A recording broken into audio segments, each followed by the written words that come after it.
দেও না আমার ভালোবাসা সিজন 1 লিখেছেন রিক্তা ইসলাম মায়া। পর্ব 3। আমি নেহা আপুর কথা শুনে চমকে উঠি।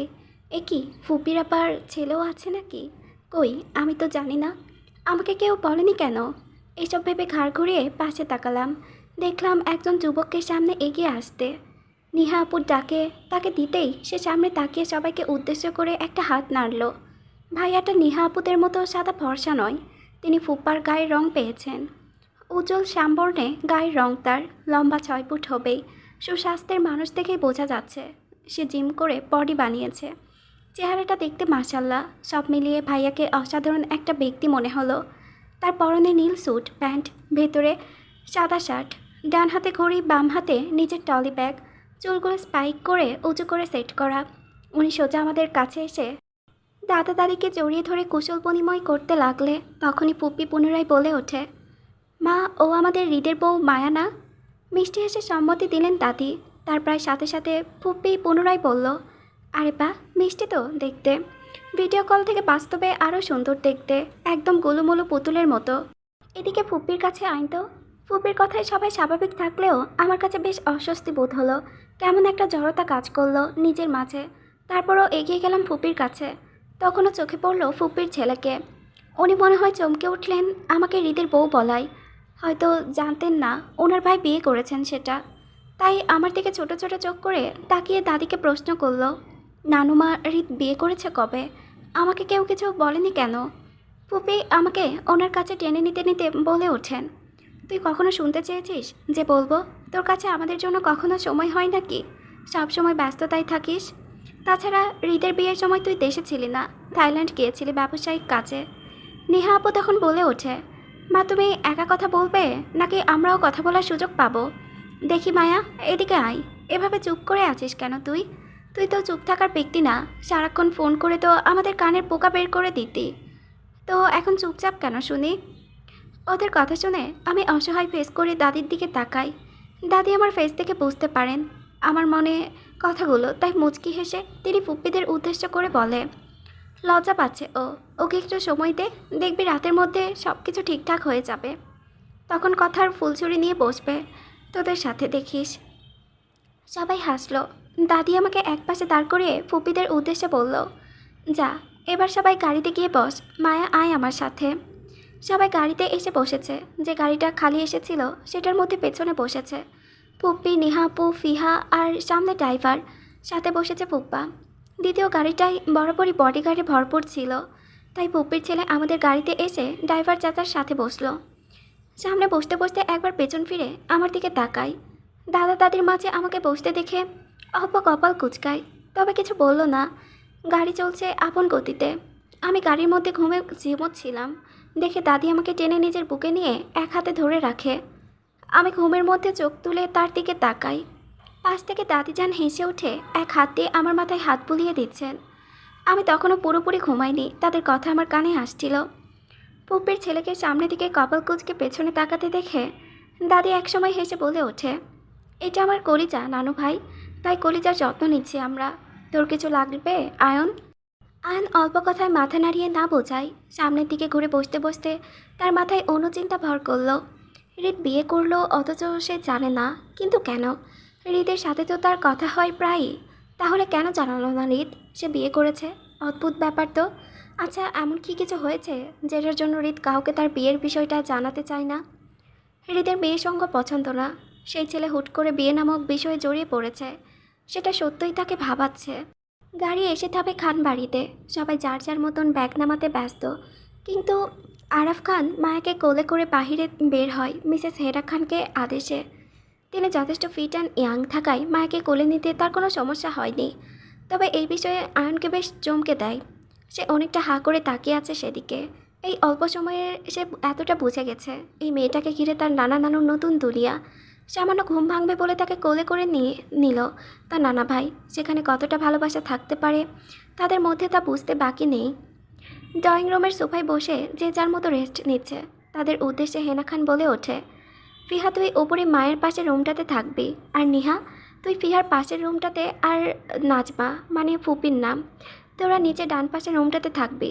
আয়ন, তুই হৃদের এক রুম পরে যে রুমটা আছে ওইটাতে থাকবি। এখন সবাই যার যার মতো করে রেস্ট নাও, যাও।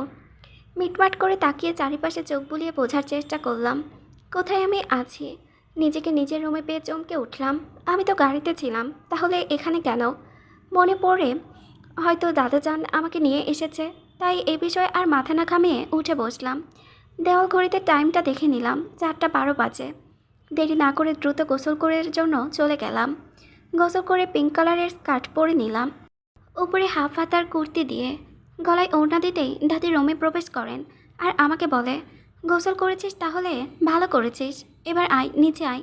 দুপুরে কিছু খাসনি, কিছু খেয়ে পড়তে বসবি, আয়।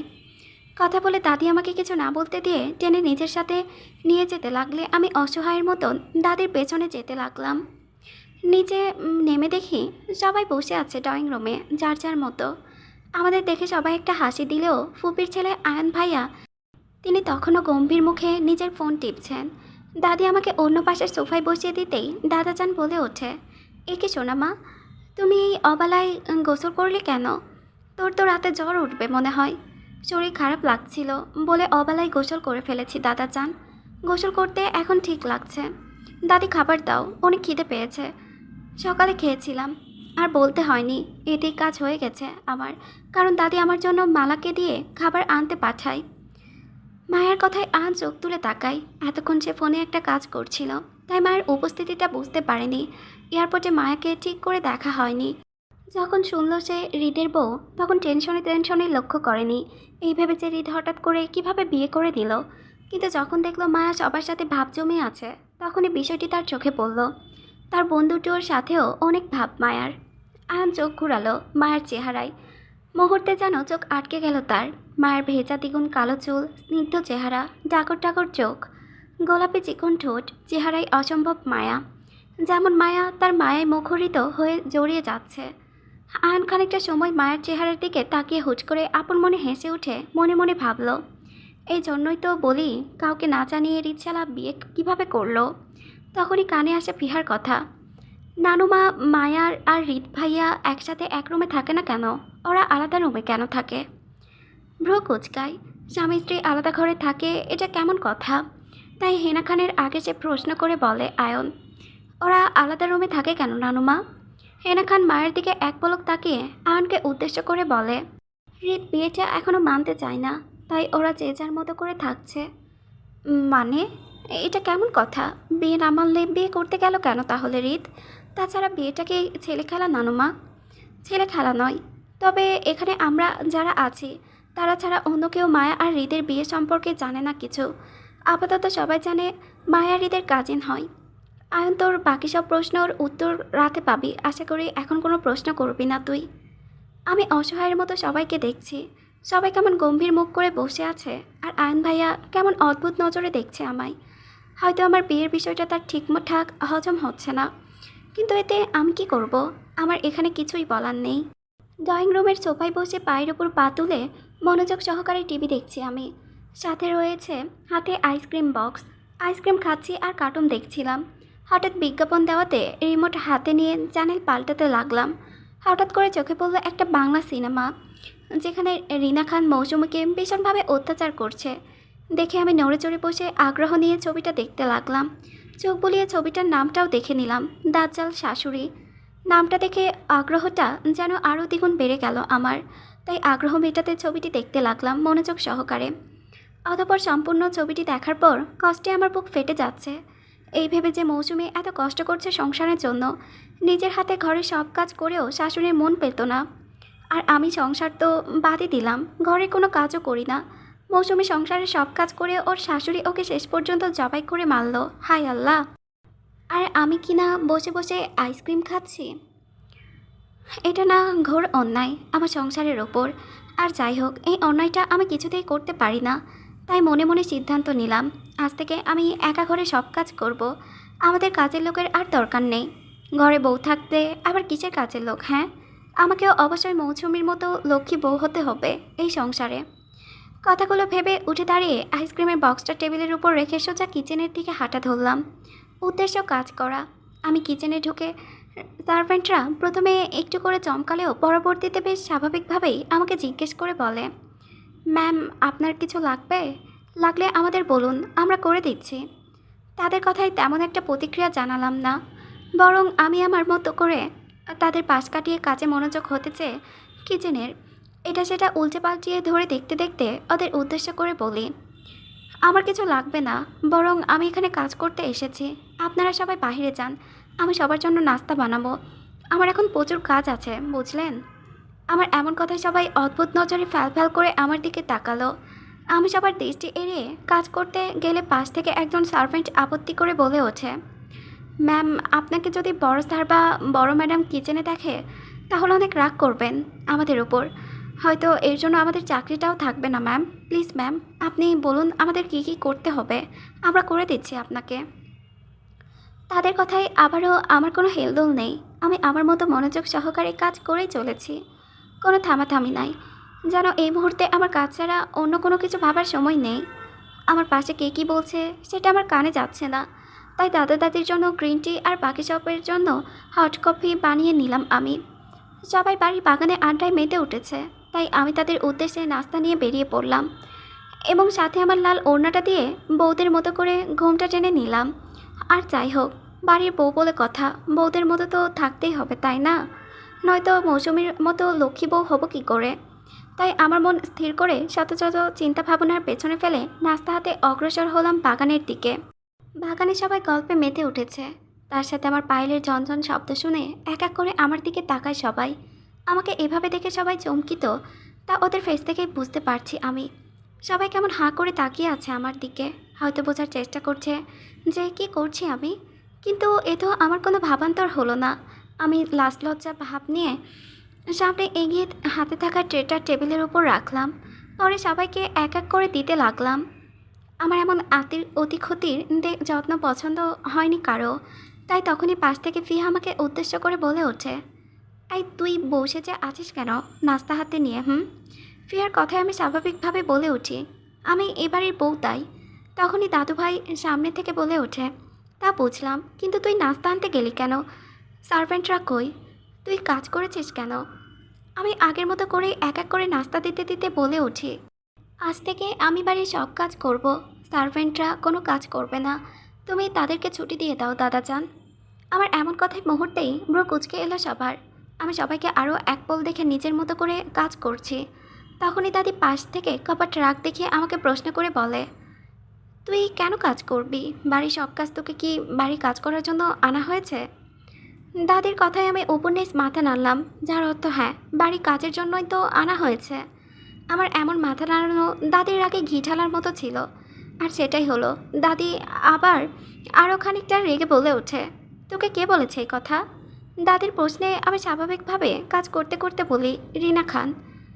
রিনা খানকে? ফিহা কনফিউজড হয়ে প্রশ্ন করলো। আমি বিরক্তি নিয়ে ফিহার দিকে তাকাই। রিনা খানকে চিনে না আজব মেয়ে। তারপর আবার মনোযোগ দিয়ে কাজ করতে করতে বলে উঠি, মৌসুমীর শাশুড়ি। তখনই পাশ থেকে দাদি বলে ওঠে, মৌসুমীকে? আমি অসহায় ফেস করে দাদির দিকে তাকাই।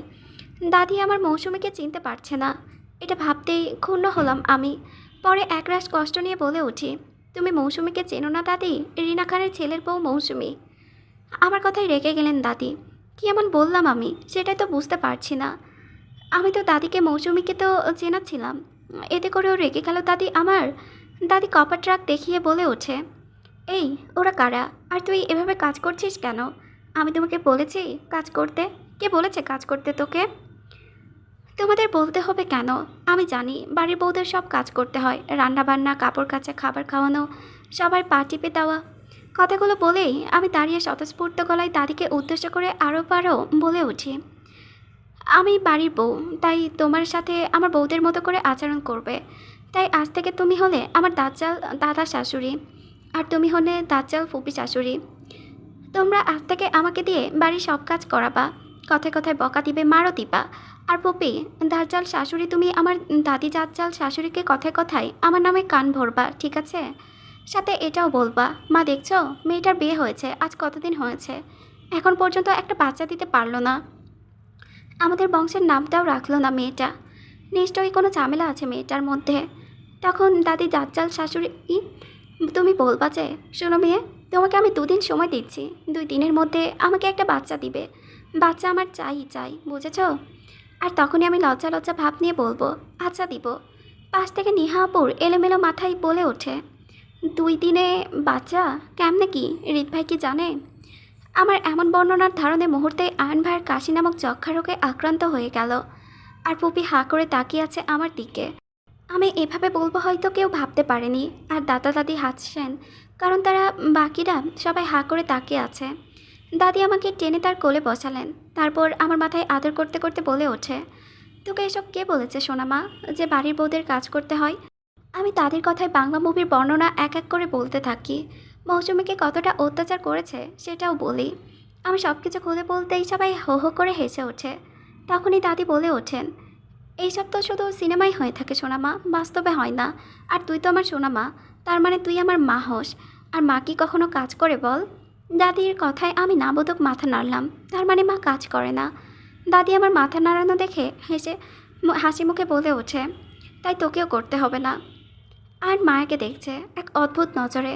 কারণ যখন মায়া বউয়ের মতো ওর সামনে এসে দাঁড়ায়, তখন মায়াকে দেখে কেমন একটা অদ্ভুত ফিলিংসের শিকার হয়, যা সে নিজেও বুঝে উঠতে পারেনি। আবার মায়ের বোকা বোকা আচরণগুলো তাকে আরও কেমন কেমন লাগাটা এক ধাপ বাড়িয়ে দেয়, যা সে কখনোই ফিল করেনি। এই 27 বছর বয়সে কেন এই মেয়ের জন্য অদ্ভুত এক অস্থিরতা কাজ করছে, যা সে নিজেও বুঝতে পারছে না। সবাই মিলে রেডি হচ্ছে, উদ্দেশ্যে বাইরে ঘুরতে যাবে।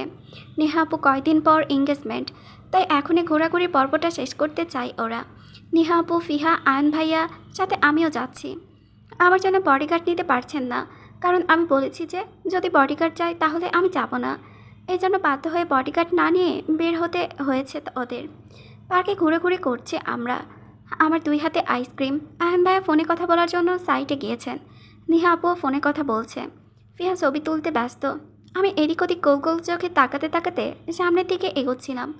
তখনই খুব স্পিডে একটা কার এসে আমার সামনে থামে। যেন মনে হচ্ছিল এই মুহূর্তে এখানে গাড়িটি না আসতে পারলে অনেক বড় ক্ষতি হয়ে যেত তার। আর আমি যে এখানে গাড়ির নিচে যেতাম তার কোনো ধারণা আছে? ভয়ে আমার কলিজা শুকিয়ে গেছে। ভয় নিয়ে সামনে তাকাতেই দেখি গাড়ি থেকে বের হলো ওই সুন্দর পুরুষটা। ভয় যেন আমার আরও এক ধাপ বেড়ে গেল। প্রথমে আমার ফোন ভেঙেছে, পরে আমাকে দেওয়ালে চেপে ধরে মাথায় বাড়ি খাওয়ালেন। আর এখন আবার কিনা কি খাওয়াই? তাই আর কোনো রকম চিন্তাভাবনা না করে পেছনে যেই না দৌড় দিব, তখনই পেছন থেকে উনি বলে উঠল, স্টপ, ডোন্ট গো। বলে সাথে সাথে আমাকে টান দিয়ে কারের সাথে চেপে ধরেন। ওনার চোখ মুখ লাল হয়ে আসে, ফর্সা চেহারায় রাগটা স্পষ্ট। তাই আমি ভীতু চোখে ওনার দিকে তাকিয়ে বলে উঠি, আপনি কি আমাকে ওই দিনের জন্য সরি বলতে এসেছেন, মাথায় বাড়ি খাওয়ানোর পর? আচ্ছা, আপনাকে সরি বলতে হবে না, আমি আপনাকে ক্ষমা করে দিয়েছি। এবার আমাকে যেতে দিন। উনি সাথে সাথে আমাকে আরও জোরে চেপে ধরে বলে ওঠেন, তুই সাথে করে বডিগার্ড আনিসনি কেন? কার পারমিশন নিয়ে ঘুরতে বের হয়েছিস বল? ওনার কথায় আমি কাপা কাপা গলায় বলে উঠি, আপনাকে কেন বলবো?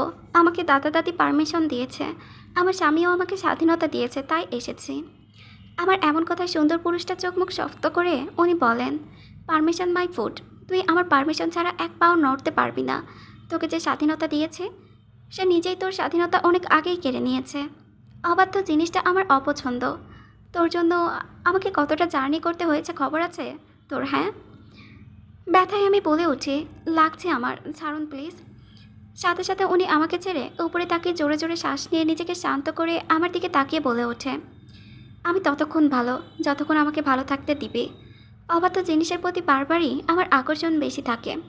তুমি যত অবাধ্য হবে আমি তোমাকে ততটাই বাধ্য করব। তুমি যত দূরে যাবে ততই তোমাকে আমি বন্দি করে রাখবো। আমাকে বাধ্য করো না হিংস্র হতে, তাহলে তোমাকে এই হিংস্রতা ধ্বংস করে দেবে। বলে আমাকে টানতে টানতে নিজের সাথে নিয়ে যেতে লাগলেন। আমাকে পার্কের এক সাইডে এনে একটা বেঞ্চের উপর বসিয়ে নিজেও আমার পাশে বসে পড়লেন। মাথা নিচু করে মাথায় 2 হাত চেপে ধরে রেখেছেন। পরক্ষণে আমার দিকে তাকিয়ে আমার হাতে 2টো আইসক্রিম ফেলে দিলেন। দুজনে নীরব, কিন্তু আমি নীরব থাকতে পারছি না, কারণ আমার পেটের ভিতরে কথা গুড়গুড় করছে। উনি হয়তো আমার মনের কথাগুলো বুঝতে পারছেন, তাই আমাকে না দেখেই উনি বলে ওঠেন, এখন যদি একটা কথা বলো তো এখান থেকে সোজা পানিতে ফেলে দিব আমি। আমি ভয়ে কাচুমাচু করছি, এদিক ওদিক তাকাচ্ছি, যদি কেউ আসে আর আমাকে এখান থেকে বাঁচিয়ে নিয়ে যায় সেই আশায়, কিন্তু ফলাফল শূন্য। তখনই এক ঝালমুড়িওয়ালা আসলো আমাদের সামনে। আমি আস্তে করে বলে উঠলাম, প্লিজ, আমি চুপ করে বসে থাকবো, আমাকে একটা ঝালমুড়ি খাওয়ান প্লিজ প্লিজ। উনি আমার দিকে এক পলক তাকিয়ে ঝালমুড়িওয়ালাকে ইশারা করে যে আমাকে ঝালমুড়ি দিতে। আমি সাথে সাথে বলি, মামা বেশি করে ঝাল দিবেন কেমন?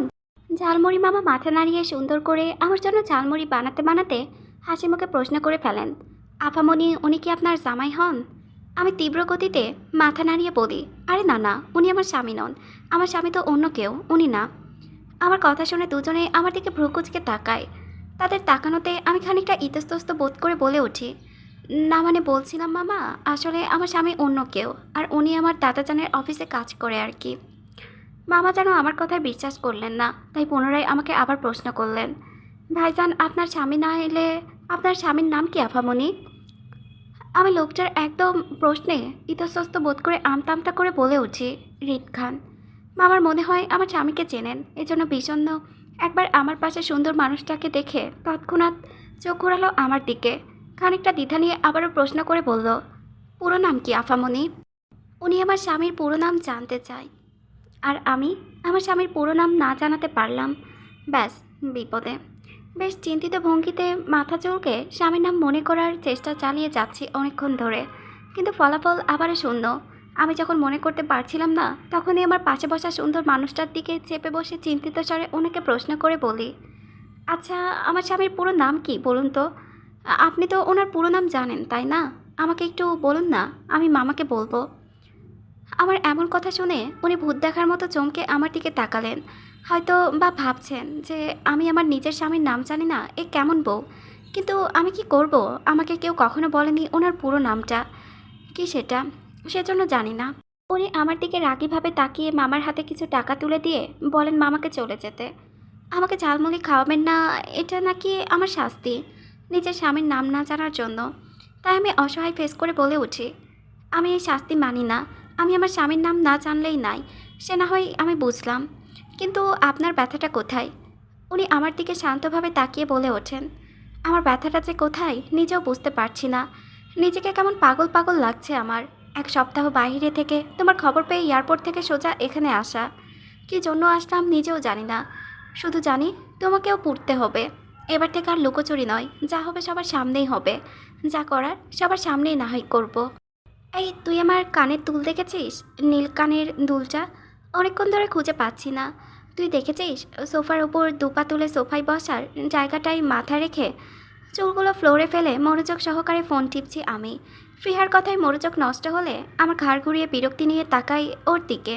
মেয়েটা সবসময় ভুল সময়ে এন্ট্রি নিবেই, এটা ওর প্রধান কাজ হয়ে গেছে। ওর দিকে তাকিয়ে পা নামিয়ে ঠিক হয়ে বসি আমি। তারপর বিরক্তি নিয়ে প্রশ্ন করি, তোর কোন দুলটা? ও আমার থেকে ডাবল বিরক্তি নিয়ে আমার দিকে তাকিয়ে বলে, তুই আমার নীল দুলটা চিনতে পারছিস না? আরে আমার ওই নীল দুলটার কথা বলছি আর কি।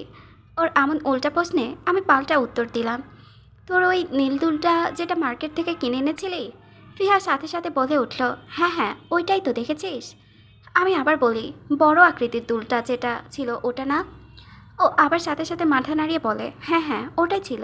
আমি ও আচ্ছা বলেই নড়ে চড়ে বসে কনফিডেন্সের সাথে বলি উঠি, বড় বড় পাথরের গোলাকার রিংটা ছিল যে, ওটার কথা বলছিস না তুই?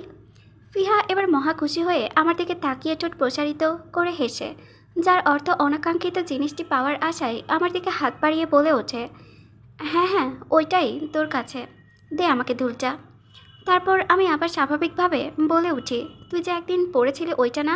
হ্যাঁ হ্যাঁ ওইটাই। আমি নড়ে চড়ে বসে ওর দিকে তাকিয়ে বলে উঠি, ও আমি দেখিনি, তুই অন্য কোথাও গিয়ে দেখ। ফিহার বোকার মতো চোখ বড় বড় করে আমার দিকে তাকিয়ে আছে। কি বলবে ও নিজেও বুঝতে পারছে না। ওকে এভাবে বোকা বানাবো নিজেই হয়তো ভাবিনি, তাই আমার দিকে তাকিয়ে আছে। তারপর রেগে কোমরে দুই হাত দিয়ে বলে ওঠে, তুই আমাকে এইভাবে বোকা বানালি? তোর কাছে ছিল না তো আমাকে আগেই বলতে পারতি, এভাবে আমার সময় নষ্ট করলি কেন বল? আর কথা শুনে দুহাত উপরে তুলে একটা হামি দিয়ে স্বাভাবিকভাবে বলে উঠি, তোর উল্টা প্রশ্নে উল্টা উত্তর দিলাম আর কি। তুই আমাকে দুলের সাথে পরিচয় না করিয়ে বলছিস দুল দেখছি কি না, তাই আমি তোকে প্রশ্ন করে শিওর হয়ে বলে দিলাম যে আমি দেখিনি, সিম্পল। তুই কি আমাকে বোকা পেয়েছিস? বলে প্রচণ্ড রেগে সোফার বালিশের কুশন আমার উপর ছুঁড়ে মারে। আমি ওর দিকে বিরক্তি নিয়ে তাকিয়ে বলি, ব্রেকআপ তোর সাথে আমার, যা ভাগ এখান থেকে। ব্রেকআপ? এখানে ব্রেকআপ কোথা থেকে আসলো রে? আর তোর সাথে আমার ভালোবাসা কবে ছিল যে এখন ব্রেকআপ হবে? তীক্ষ্ণ দৃষ্টিতে ওর দিকে তাকিয়ে বলে উঠি আমি, কেন? তুই তো বলেছিস যে ভালোবাসায় মানুষ রাগ করলে, ঝগড়া করলে বা মারামারি নাকি তাদের সাথে ব্রেকআপ করা হয়। তো তোর সাথে ব্রেকআপ আমার। দাদি বলে পরিবারের সবাইকে ভালোবাসতে হয়, আর তুইও আমার পরিবার, তাই তোকেও আমি ভালোবাসি। আর তুই আমাকে মেরেছিস, তাই তোর সাথে আমার ব্রেকআপ। দেখ, আমি আগে শুধু দাদা দাদিকে ভালোবাসতাম, কিন্তু এখন তোকে, নেহা আপুকে, ফুপি ফুপ্পাকে, আয়ন ভাইয়াকেও ভালোবাসি। তাই আমার পেটটাও কত বড় হয়ে গেছে। দেখ দেখ, আগে শুধু পেটের ভিতর দাদা দাদির ভালোবাসা থাকতো, এখন তোদেরও ভালোবাসা আছে। তাই তোর সাথে ব্রেকআপ করে আমার পেট থেকে তোকে বের করে দিলাম। আমার পেটটা একটু ছোট হবে, বুঝেছিস? মানুষকে বুকে থাকে, আর তোর কি বুঝি পেটের ভেতর থাকে ভালোবাসা? আমি স্বাভাবিকভাবেই বলে উঠি, হ্যাঁ, আমার বুকটা ছোট, তাই সবার জায়গা নাই না, এজন্য পেটের ভিতর রাখি সবাইকে। তোকেও রেখেছিলাম, কিন্তু তুই আমাকে মেরেছিস, তাই তোকে বের করে দিয়েছি। যা ভাগ এখান থেকে। তখনই কেউ হু হু করে হেসে ওঠে। আমি পাশ ফিরে তাকিয়ে আয়ন ভাইয়া দাঁড়িয়ে আছে আমার সামনে। তারপর হাসতে হাসতে আমার সামনে এসে বলে, ফিহা, তোর রুমে গিয়ে ভালো করে দেখ, হয়তো আছে কোথাও। বলেই আমার পাশে বসে পড়ে, আর ফিহা রেগে মেগে নিচে রুমের দিকে হাঁটা ধরে। ভাইয়া হাসতে হাসতে বলে, তুমি আমাদের সবাইকে পেটের ভিতরে রাখলে, অথচ হৃদকে রাখলে না কেন? সে তো তোমার স্বামী হয় তাহলে। মুহূর্তে আমার মধ্যে বিষণ্ণতাই চেয়ে গেছে। হৃদ নামটি শুনতেই আমার মধ্যে এক জড়তা কাজ করা শুরু করে দিয়েছে। আমি ভয়ে ভয়ে ভাইয়ের দিকে তাকিয়ে বলি, ওনাকে আমি ভালোবাসতে পারবো না, আর না ওনাকে আমার পেটের ভিতর রাখতে পারবো। যদি ওনাকে আমার পেটের ভিতর রাখি, তাহলে উনি আমার পেটের ভিতর থেকে ছুরি মারবে আর বলবে, আমাকে বের কর, নয়তো তোর পেট আমি ফুটো করে দেব। তারপর আমাকে ওই ফুটো পেট নিয়ে চলতে হবে। তখন আমাকে কেউ আর ভালোবাসবে না, আপনিও তো ভালোবাসবেন না আমাকে। তাই উনি বাদ। আয়ন মায়ের কথা শুনে স্তব্ধ হয়ে বসে আছে। মেয়েটা কি বোঝে না কখনো কাকে কি বলতে হবে? এমনিতে মেয়েটার কথাই তার সামনে মানুষটাকে অস্থিরতায় ভোগায়, আর এখন তার কি ভালোবাসাও চায়। কিন্তু তার চাওয়াটা একরকম আর আমার চাওয়াটা অন্যরকম।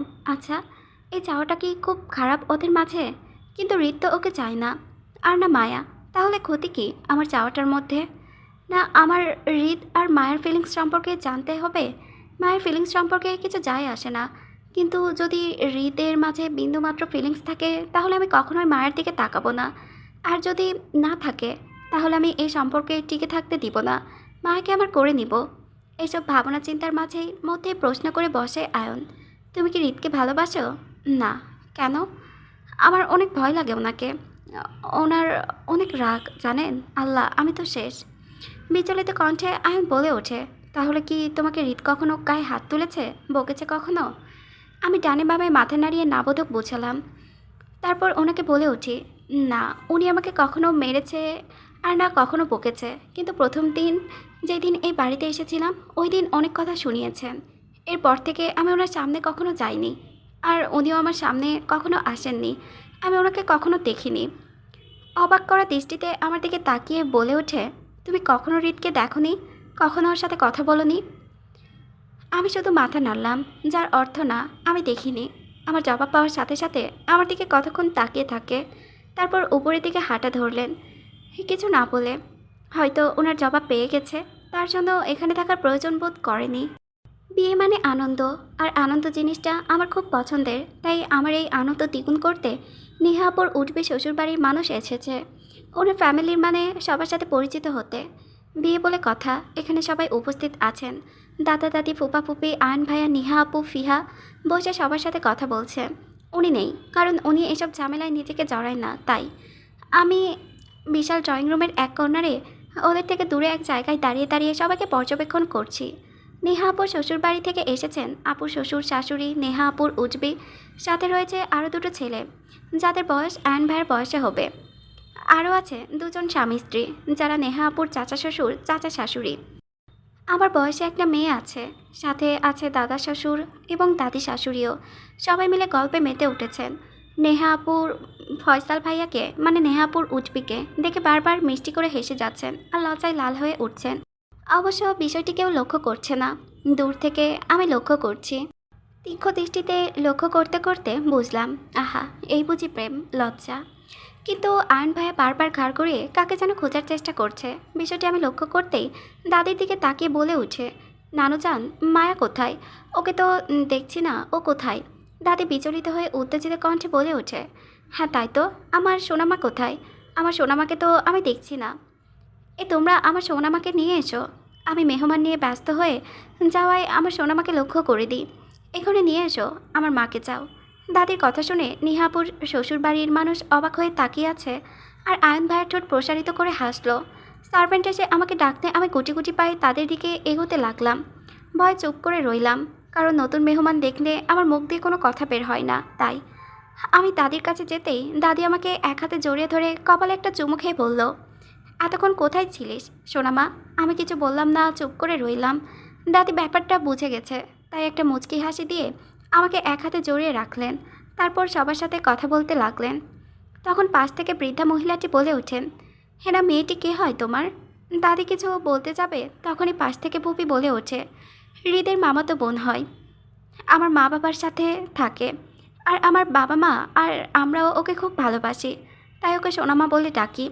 দাদির রাগীভাবে তাকায় ফুপির দিকে, কিন্তু কিছু বলে না, আমাকে বুকের সাথে চেপে ধরে রাখে। তখন বৃদ্ধা মহিলাটি আবার বলে ওঠেন, হেনা, মেয়েটি তো ভারী মিষ্টি দেখতে। আয়, এদিকে আয় তো, আমার কাছে বস মা, আয়। আমি দাদির দিকে অসহায়ভাবে তাকাতেই দাদি আমার মাথায় হাত বুলিয়ে ইশারা করে যেতে। আমি ওনাদের কাছে বসতেই আমার নাম জিজ্ঞাসা করেন। আমি বাধ্য মেয়ের মতো বলি। তারপর আমাকে এটা সেটা বলে প্রশ্ন করতে লাগলেন। আমি সব এক এক করে বাধ্য মেয়ের মতো সব বলতে থাকি। কথার এক পর্যায়ে উনি বলে ওঠেন, হেনা, আমাকে কি তোমার সোনামাকে দিবা? আমার না অনেক পছন্দ হয়েছে মিষ্টি মেয়েটাকে। তুমি বললে আমি আমার দু নাতির মাঝে যে কোনো এক নাতির বউ করে নিতাম আর কি। কি বলো? ওনার এমন কথায় নড়ে চড়ে বসেন আয়ন ভাইয়া। একবার আমার দিকে তাকিয়ে আবার দাদির দিকে অসহায় দৃষ্টিতে তাকিয়ে থাকে। দাদি কিছু বলবে তখনই পেছন থেকে একটা বিকট শব্দ কানে আসতেই সবাই চমকে উঠলাম। পরে পেছনে তাকিয়ে দেখি সুন্দর পুরুষটা দাঁড়িয়ে আছে, আর ফ্লোরে ভেঙে পড়ে আছে আমার সুন্দর রমণীর মাটির মূর্তি। ওনার এমন কাজে আমি আর নিজেকে ঠিক থাকতে পারলাম না। দৌড়ে ওনার কাছে গিয়ে টলমল চোখে একবার মূর্তির দিকে তো একবার ওনার দিকে তাকিয়ে নিজেকে আর ধরে রাখতে পারলাম না। ভ্যা ভ্যা করে জোরে জোরে কান্না করে দিলাম, আর সাথে বলে উঠি, আমার পরিটা, আমার পরিটা বলে কান্না জুড়ে দিলাম। তখনই দাদি দৌড়ে এসে আমাকে বুকের মধ্যে চেপে ধরে বলে ওঠেন যে, কি করেছিস হৃদ? এটা আমার সোনামার পরিটা ভেঙে দিলি? তোকে না বলেছি আমার সোনামা থেকে দূরে থাকবি, আর তুই আমার সোনামাকে কষ্ট কেন দিস বল? হৃদ নামটি শুনতে ভয়ে আমি হিতাহিত কান হারিয়ে ফেলি। দাদির পেছনে লুকিয়ে পড়ি আর কান্না করতে লাগলাম। এবার কান্নাটা কিসের তা আমি নিজেও বুঝতে পারছি না। এটা কি মূর্তির জন্য, নাকি ওনার ভয়ে, নাকি এতদিন ধরে ওনাকে না চিনে ওনার নামে ওনাকে উল্টাপাল্টা কথা বলেছি সেজন্য? কিছুই বুঝতে পারছি না। তখনই আমার কানে আরও বিকট শব্দ আসে। তখনই তাদের পেছন থেকে উকি মেরে দেখি আমার আরও পুরনো মূর্তি ভাঙছেন উনি। এবার আর আমি কিছু বলিনি, চুপ করে আবার তাদের পিছনে লুকিয়ে পড়ি। হৃদ প্রচণ্ড রেগে কন্ট্রোল হারিয়ে মায়ের দিকে তেড়ে আসতে নিলেই আয়ন তার পথ আটকায় আর বলে ওঠে, কুল ডাউন হৃদ, কী হয়েছে তোর? এতটা হাইপার হচ্ছিস কেন? মায়া কী করেছে যে ওর সাথে এত রাগ দেখাচ্ছিস? হৃদ প্লিজ, এখানে সিনক্রিয়েট করিস না ভাই। একটু আশেপাশে তাকিয়ে বোঝার চেষ্টা কর, নিহার শ্বশুরবাড়ির মানুষজন আছে। রাগান্তিক হৃদ মায়ার থেকে চোখ ফিরিয়ে আয়নের দিকে তাকায়, রাগে কটমট করে। এসব উগ্র পরিবেশ তার মাথায় আসে না, তবে এখানে ঝামেলা করতে চায় না বলে তৎক্ষণাৎ প্রস্থান করার জন্য উদ্যত হলো উপরের দিকে।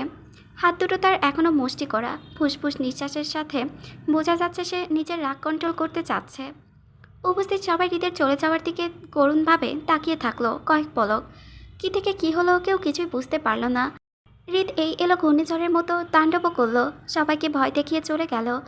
হৃদ কেন হঠাৎ রেগে গেল তাও বুঝতে পারছে না কেউ। আর মায়া, সে তো তখন থেকে জড়সড় অবস্থায় দাঁড়িয়ে পেছনে লুকিয়ে হিচকি তুলে কান্না করেই যাচ্ছে। আজ যেন মায়ের কষ্টটা একটু বেশি বেড়ে গেল। আর তার কারণটাও দুটো। এক, মায়ের পরিটাকে হৃদ ভেঙেছে। দুই, মায়া হৃদকে না জেনেই তার সম্পর্কে উল্টোপাল্টা কথা বলেছে এতদিন। এখন হৃদ মায়াকে একা পেলে কী করবে সে ভয়ে কান্নাটা যেন আরও বেড়ে গেল। আয়ন এক পলক মায়ের দিকে তাকালো। মায়ের কান্না মিশ্রিত চোখ মুখ যেন তার ভিতরকার অস্থিরতা আরও বেশি বাড়িয়ে দিল। মায়ের কান্না করাটা অসহ্যের ন্যায় ঠেকালো। হাঁসফাঁস করার পরিস্থিতিতে দম বন্ধ লাগছে। সে নিজেকে কন্ট্রোল করার প্রয়াস চালিয়ে শক্ত মনে মায়ের দিকে এগিয়ে গিয়ে যায়। হেনা খানের পেছন থেকে মায়ের হাত ধরে বের করে সামনে আনলো।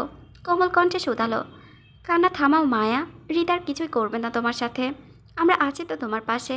কাল আমি তোমাকে আরও অনেকগুলো পরি এনে দেবো, ঠিক আছে? আয়ন এক পলক মায়ের কান্না জড়ানো মায়াময় চেহারাটার দিকে তাকিয়ে দৃষ্টি সরিয়ে নেহার শ্বশুরবাড়ির সবার উদ্দেশ্যে বলল, আসলে আমরা সবাই আজকের জন্য সরি। সব কিছু অনাকাঙ্ক্ষিতভাবে ঘটা বিব্রতকর পরিস্থিতির জন্য আমরা সত্যিই অনুতপ্ত। আয়নের সরিতে পরিবেশ শিথিল হলো। সবাই আগের নাই ঠিকঠাক বসে নেহার বিয়ের ডেট ফিক্স করলো। সময় নিয়ে একত্রে সবাই দুপুরে খাওয়া দাওয়া শেষ করলো। বিকেল করে মেহমানদের বিদায় জানালো আয়ন। এই সময়টা পুরোটাই আয়ন যথেষ্ট মায়ের খেয়াল রেখেছে। মাঝের মধ্যে এটা সেটা বলে হাসানোর চেষ্টাও করছে। সবাই চলে যাওয়ার পর আয়ন মায়ের দিকে এক পলক তাকিয়ে উপরের দিকে হাঁটা ধরে হৃদের রুমের দিকে, আর ভাবে না, তার আজকে হৃদের সাথে কথা বলতেই হবে মায়ের ব্যাপারে। কি চাই ও সেটা জানতে হবে, আর ওর ফিলিংস সম্পর্কেও তো আর জানা জরুরি, নয়তো তার ডিসিশন নিতে পারছে না। তাই আজকে ওর সবটা জানতে চায় হৃদ সম্পর্কে, কারণ মায়ের মনে যদি হৃদের জন্য কোনো ভালোবাসা নেই সেটা আরও অনেক আগেই বুঝতে পেরেছে। আর যেটা আছে হৃদের জন্য মায়ের মনে, সেটা হলো শুধু ভয়, যেটা হৃদ নিজে তৈরি করেছে মায়ের মনে।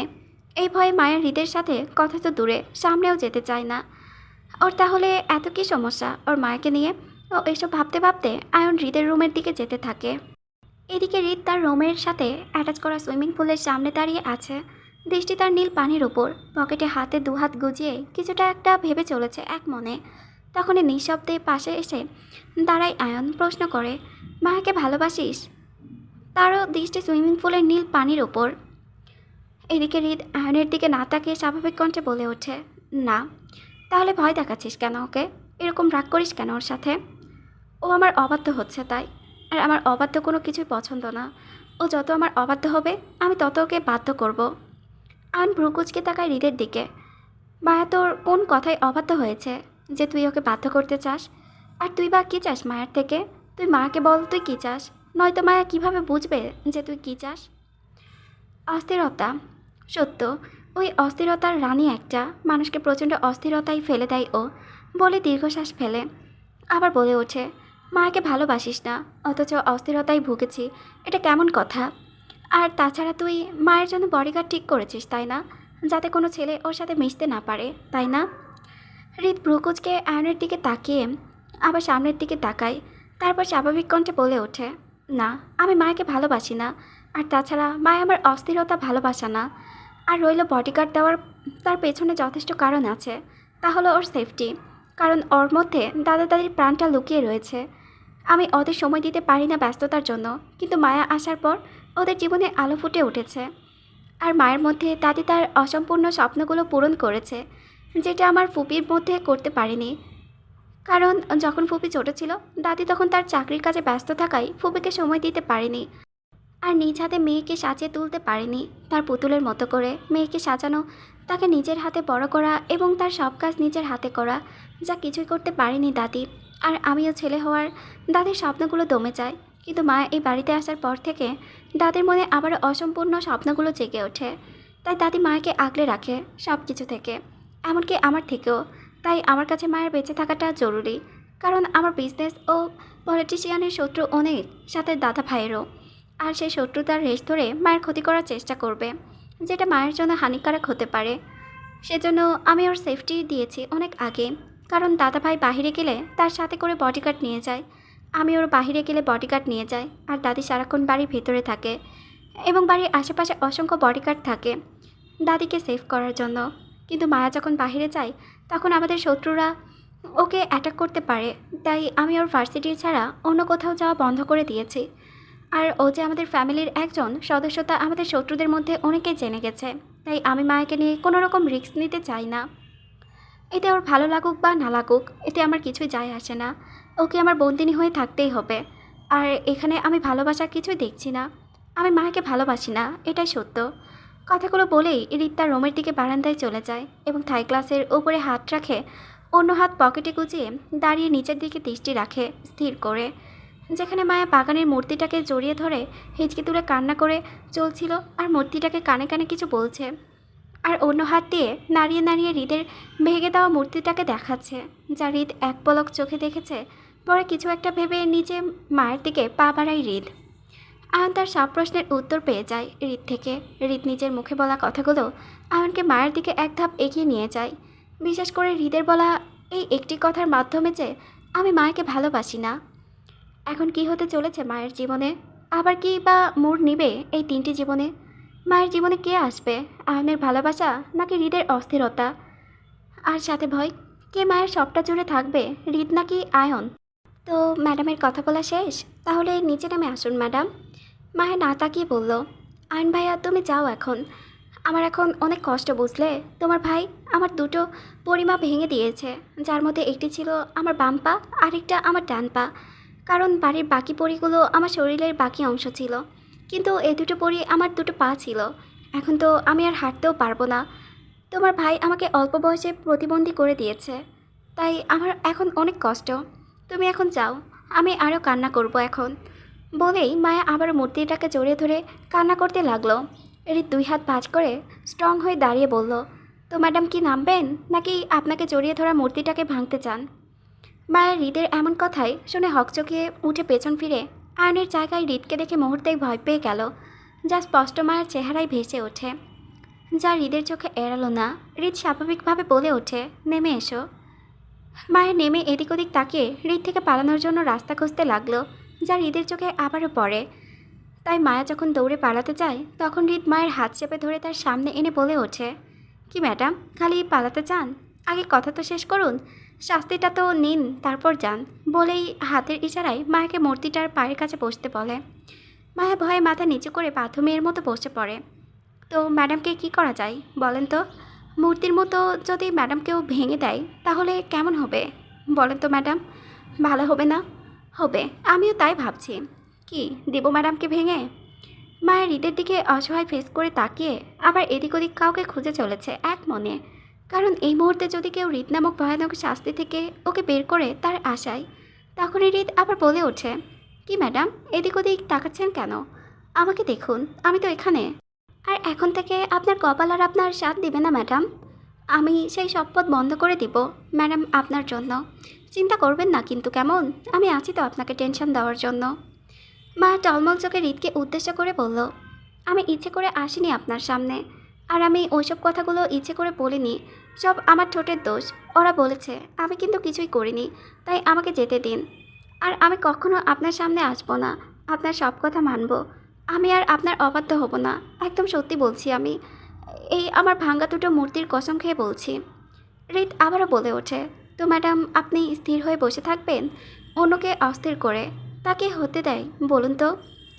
মায়া ফ্যালফ্যাল করে হৃদের দিকে তাকিয়ে থাকে, বুঝতে চায় হৃদ কী বলতে চাইছে তাকে। তাই বুঝতে না পেরে হৃদকে উদ্দেশ্য করে বলল, আমি ইচ্ছে করে বাজে কথাগুলো আপনাকে বলিনি। আর এমন হবে না, এখন তো আপনাকে চিনি, তাই আপনার সাথে আর কথা বলবো না। হৃদ ভ্রুকুচকে তাকিয়ে মায়াকে বলল, তা বুঝি ম্যাডাম, আমাকে বলবেন না কিন্তু বাকি সবাইকে কি বলবেন ম্যাডাম? মায়া মাথা নাড়ায়, যার অর্থ হ্যাঁ, সে সবাইকে বলবে। হৃদ নিঃশব্দে হাসে মায়ের কথা শুনে, যা মায়া মাথা নিচু করে রাখার জন্য চোখে পড়ল না সেই হাসিটা। পরে আবার বলে ওঠে, তো ম্যাডাম কী কী যেন বলেছিলেন আমায়? গার্লফ্রেন্ড, মুক্তি দেবেন, স্বাধীনতা, আমাকে প্রমোশন দেবেন, আর হ্যাঁ, আমারও না প্রমোশন দরকার বুঝলেন ম্যাডাম। তবে প্রমোশন নয়, পার্সোনাল, শুধু আপনার কাছ থেকে ম্যাডাম। কি দিবেন না ম্যাডাম? না দিলেও সমস্যা নেই, আমি নিজে নিয়ে দেব। আর কি যেন চাই আপনার ম্যাডাম? ও হ্যাঁ, মনে পড়েছে, আপনার বিদ্যুৎ চুমু চাই, তাই না? কি খাবো আপনাকে বিদ্যুৎ চুমু? ম্যাডাম বুঝেন, আমার কিন্তু অল্পতে মন ভরে না ম্যাডাম, সব কিছুতে একটু বেশি বেশি লাগে আমার। আর আপনার ব্যাপারে তো আরও বেশি লাগে। তো কি করা চাই বলুন তো ম্যাডাম? তো খেয়ে নেই আপনার বিদ্যুৎ চুমু। বলেই মায়ের দিকে এগোতে থাকে। মায়ের হৃদের এগিয়ে আসা দেখে ভয়ে কোনো কিছু বিবেচনা না করে ভোঁ দৌড়ে পালিয়ে যায় হৃদ থেকে। হৃদ মায়ের কাছে নিঃশব্দে হেসে পকেটে দুহাত গুজিয়ে বলে ওঠে, ম্যাডাম পালিয়ে যাবেন কোথায়? যাহা চাহিবেন তাহাই পাইবেন আমায়, সবে তো শুরু ম্যাডাম। বিয়ে মানে শপিং আর শপিং, এটা কিনা তো ওটা কিনা, এটা ভালো লাগবে নাকি ওটা ভালো লাগবে ইত্যাদি আরও অনেক কিছু। কিন্তু আমি এসবের মধ্যে নেই। আমার জন্য সব কিছু দাদি কিনবে বলে দিয়েছে সবাইকে, তাই আমার কোনো টেনশন নেই। নিহা আপুর এঙ্গেজমেন্টের ডেট ফিক্সড হয়েছে 3 দিন পর, তাই সবাই শপিং নিয়ে মহা ব্যস্ত। আর এই ব্যস্ততার মধ্যে যদি কেউ আমাকে সময় দিয়ে থাকে সে হলো আয়ন ভাইয়া। আমার সব কিছু খেয়াল রাখে আর আমার ভিলেন স্বামীর থেকে আমাকে রক্ষা করে, যা আমাকে চরম সুখ দেয়। এজন্য আমার আয়ন ভাইয়াকে অনেক ভালো লাগে, কিউট বয়। সবাই মিলে শপিং করতে যাচ্ছি আমরা 3টে গাড়ি নিয়ে, কিন্তু বিপত্তি ঘটলো আমাকে নিয়ে। আমি কোথায় বসবো সেটা নিয়ে। আয়ন ভাইয়া বলেছে আমি, নিহা আপু, ফিহা আর আয়ন ভাইয়া এক গাড়িতে যেতে। আর বড়রা অন্য গাড়িতে করে যেতে। কিন্তু দাদি আমার সেটা মানতে নারাজ। দাদির কথা হলো আমার সোনামা আমার সাথে বসবে, ব্যাস। তাই আয়ন ভাইয়া বাধ্য হয়ে আমাদের গাড়িতে আসেন, যেটাতে দাদি, দাদা আর আমি পেছনে বসেছি তাদের মাঝে। আর আয়ন ভাইয়া বসেছে সামনে ড্রাইভারের সাথে, বাকিরা সবাই অন্য গাড়িতে। পরেরটার মধ্যে রয়েছে বডিগার্ডরা। সবাই গন্তব্য শপিং মলে। আমরা সবাই যাচ্ছি, কিন্তু উনি যাচ্ছেন না আমাদের সাথে। ওনার এসব নাকি ঝামেলা মনে হয়, তাই ওনার এমন ডিসিশনে আমি মহা খুশি, কারণ ওনার শাস্তি নামক প্যারা থেকে বেঁচে যাব ভাবতেই সুখ সুখ লাগছে আমার। শপিং মলের বিশাল ডিজাইনের এক্সক্লুসিভ দোকানে ঢুকি। সেখানে সব ধরনের designer sari, lehenga, three piece, top, jeans, জুতা, কসমেটিক্স রয়েছে। সাথে সাজেস্ট করার জন্য কিছু প্রফেশনাল ডিজাইনার রয়েছে আমাদের সাথে। সবাই যার যার মতো ব্যস্ত হয়ে পড়েন, কিন্তু আমার তা নিয়ে বিন্দুমাত্র মাথা ব্যথা নেই, কারণ দাদি আছে আমার জন্য। তাই আমি চুপ করে দাদির পাশে বসে বসে সবাইকে পর্যবেক্ষণ করছি। দাদি আমার জন্য কী কী কিনবেন আমি কিছু জানি না, তবে এটা সেটা বারবার আমার উপর রেখে দিয়ে ধরে ধরে দেখছেন দাদি। নেহা আপুকে, জেন্টস নিয়ে দাদির কোনো মাথা ব্যথা নেই, আমাকে নিয়ে যত মাথা ব্যথা তার। দাদির ধারণা সবার থেকে তার সোনামাকে সুন্দর লাগতে হবে, তাই আমি অসহায়ের মতো বসে আছি দাদির পাশে। তখনই পাশ থেকে আমার হাত চেপে ধরে কেউ নিয়ে যেতে লাগলেন। আকস্মিক ঘটনায় আমি ভয় পেয়ে গেলাম। ঘাড় ঘুরে তাকাতে চোখে পড়ল আয়ন ভাইয়ের দিকে। তিনি আমাকে কোথায় নিয়ে যাচ্ছেন তা প্রশ্ন করার আগেই দাদির কণ্ঠ কানে আসলো আমার। দাদি আয়ন ভাইয়াকে চিল্লিয়ে বলতে লাগলেন, এই তুই ওকে কোথায় নিয়ে যাচ্ছিস? দিয়ে যা ওকে আমার কাছে বলছি। দাদির কথার ভাবান্তর হলো না আয়ন ভাইয়ার। উনি আমাকে নিয়ে যেতে যেতে স্বাভাবিক কণ্ঠে বলে ওঠে, নানুমা ওকে একটু বড় হতে দাও, আমার জন্য হলেও। আর তোমার সোনামাকে আমি কিছু করব না, বরং আগলে রাখবো। এখন আর ডিস্টার্ব করো না প্লিজ, তুমি তোমার কাজ করো, আমি ওকে নিয়ে যাচ্ছি। বলে আয়ন ভাইয়া আমাকে নিয়ে যেতে লাগলেন। আর আমি পেছন ফিরে তাকিয়ে দেখি দাদা দাদি দুজনেই হাঁ করে তাকিয়ে আছে। আর উনি আমাকে মলের একপাশে একটা পুতুলের কাছে দাঁড় করিয়ে দেয়। তারপর মনোযোগ সহকারে একবার আমার দিকে তো একবার পুতুলের দিকে তাকিয়ে খুঁটিয়ে খুঁটিয়ে দেখছেন।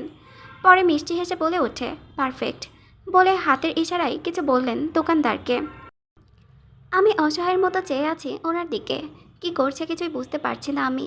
পরে আয়ন ভাইয়া আমাকে অন্য সাইডে নিয়ে যান। সেখানে কসমেটিক্স, জুতা রয়েছে। তিনি এটা সেটা আমার উপর ধরে ধরে দেখতে লাগলেন। পরে সিম্পল এবং খুব সুন্দর সবুজ পাথরের মধ্যে গলার, কানের, মাথার টিকলি কিনে, পরে সবুজের মধ্যে হাতের চুড়িও কিনে। কিন্তু আমার মাথায় ঢুকছে না, শুধু অসহায় ফেস করে তাকিয়ে আছি। তখন উনি বলে ওঠে, মায়া, আমি লাইফে ফার্স্ট টাইম কারোর জন্য কিছু নিজের হাতে কিনলাম। কারণ আজ পর্যন্ত নিজের জন্য আমি কিছু কিনেছি কিনা সন্দেহ আছে আমার, কারণ আমার সব কাজ আমার বিয়ে করে দেয়। কিন্তু আজ নিজের কাছে এত সুখ লাগছে যে নিজের প্রিয় মানুষটিকে নিজের রঙে সাজাবো বলে লাইফে ফার্স্ট টাইম আমি এতটা সুখ অনুভব করতে পারছি মায়া। বলেই পলকহীনভাবে তাকিয়ে আমার মাথায় হাত বুলিয়ে দেয়। তারপর মিষ্টি হেসে আমাকে কিছু বলতে না দিয়ে এক হাতে ওনার কিনা ব্যাগগুলো নিয়ে আর অন্য হাতে আমার হাত চেপে ধরে নিয়ে যেতে লাগলেন দাদির কাছে। আমাকে দেখে দাদি যেন নিজের প্রাণ ফিরে পেয়েছেন, এমনভাবে আমাকে নিজের সাথে আলিঙ্গন করেন। আর আয়ন ভাইকে বলে ওঠেন, কোথায় নিয়ে গিয়েছিলি ওকে আয়ন তুই? আয়ন ভাই স্বাভাবিকভাবে বলে ওঠে, আমার রঙে সাজাবো বলে নিয়ে গিয়েছিলাম, আমার কাজ শেষ তাই দিয়ে গেলাম। বলে হনহন করে চলে গেলেন এখান থেকে। আর দাদি আবারও হাঁ করে তাকিয়ে আছে আয়ন ভাইয়ের দিকে, হয়তো বোঝার চেষ্টা করছেন উনি কি বলছেন।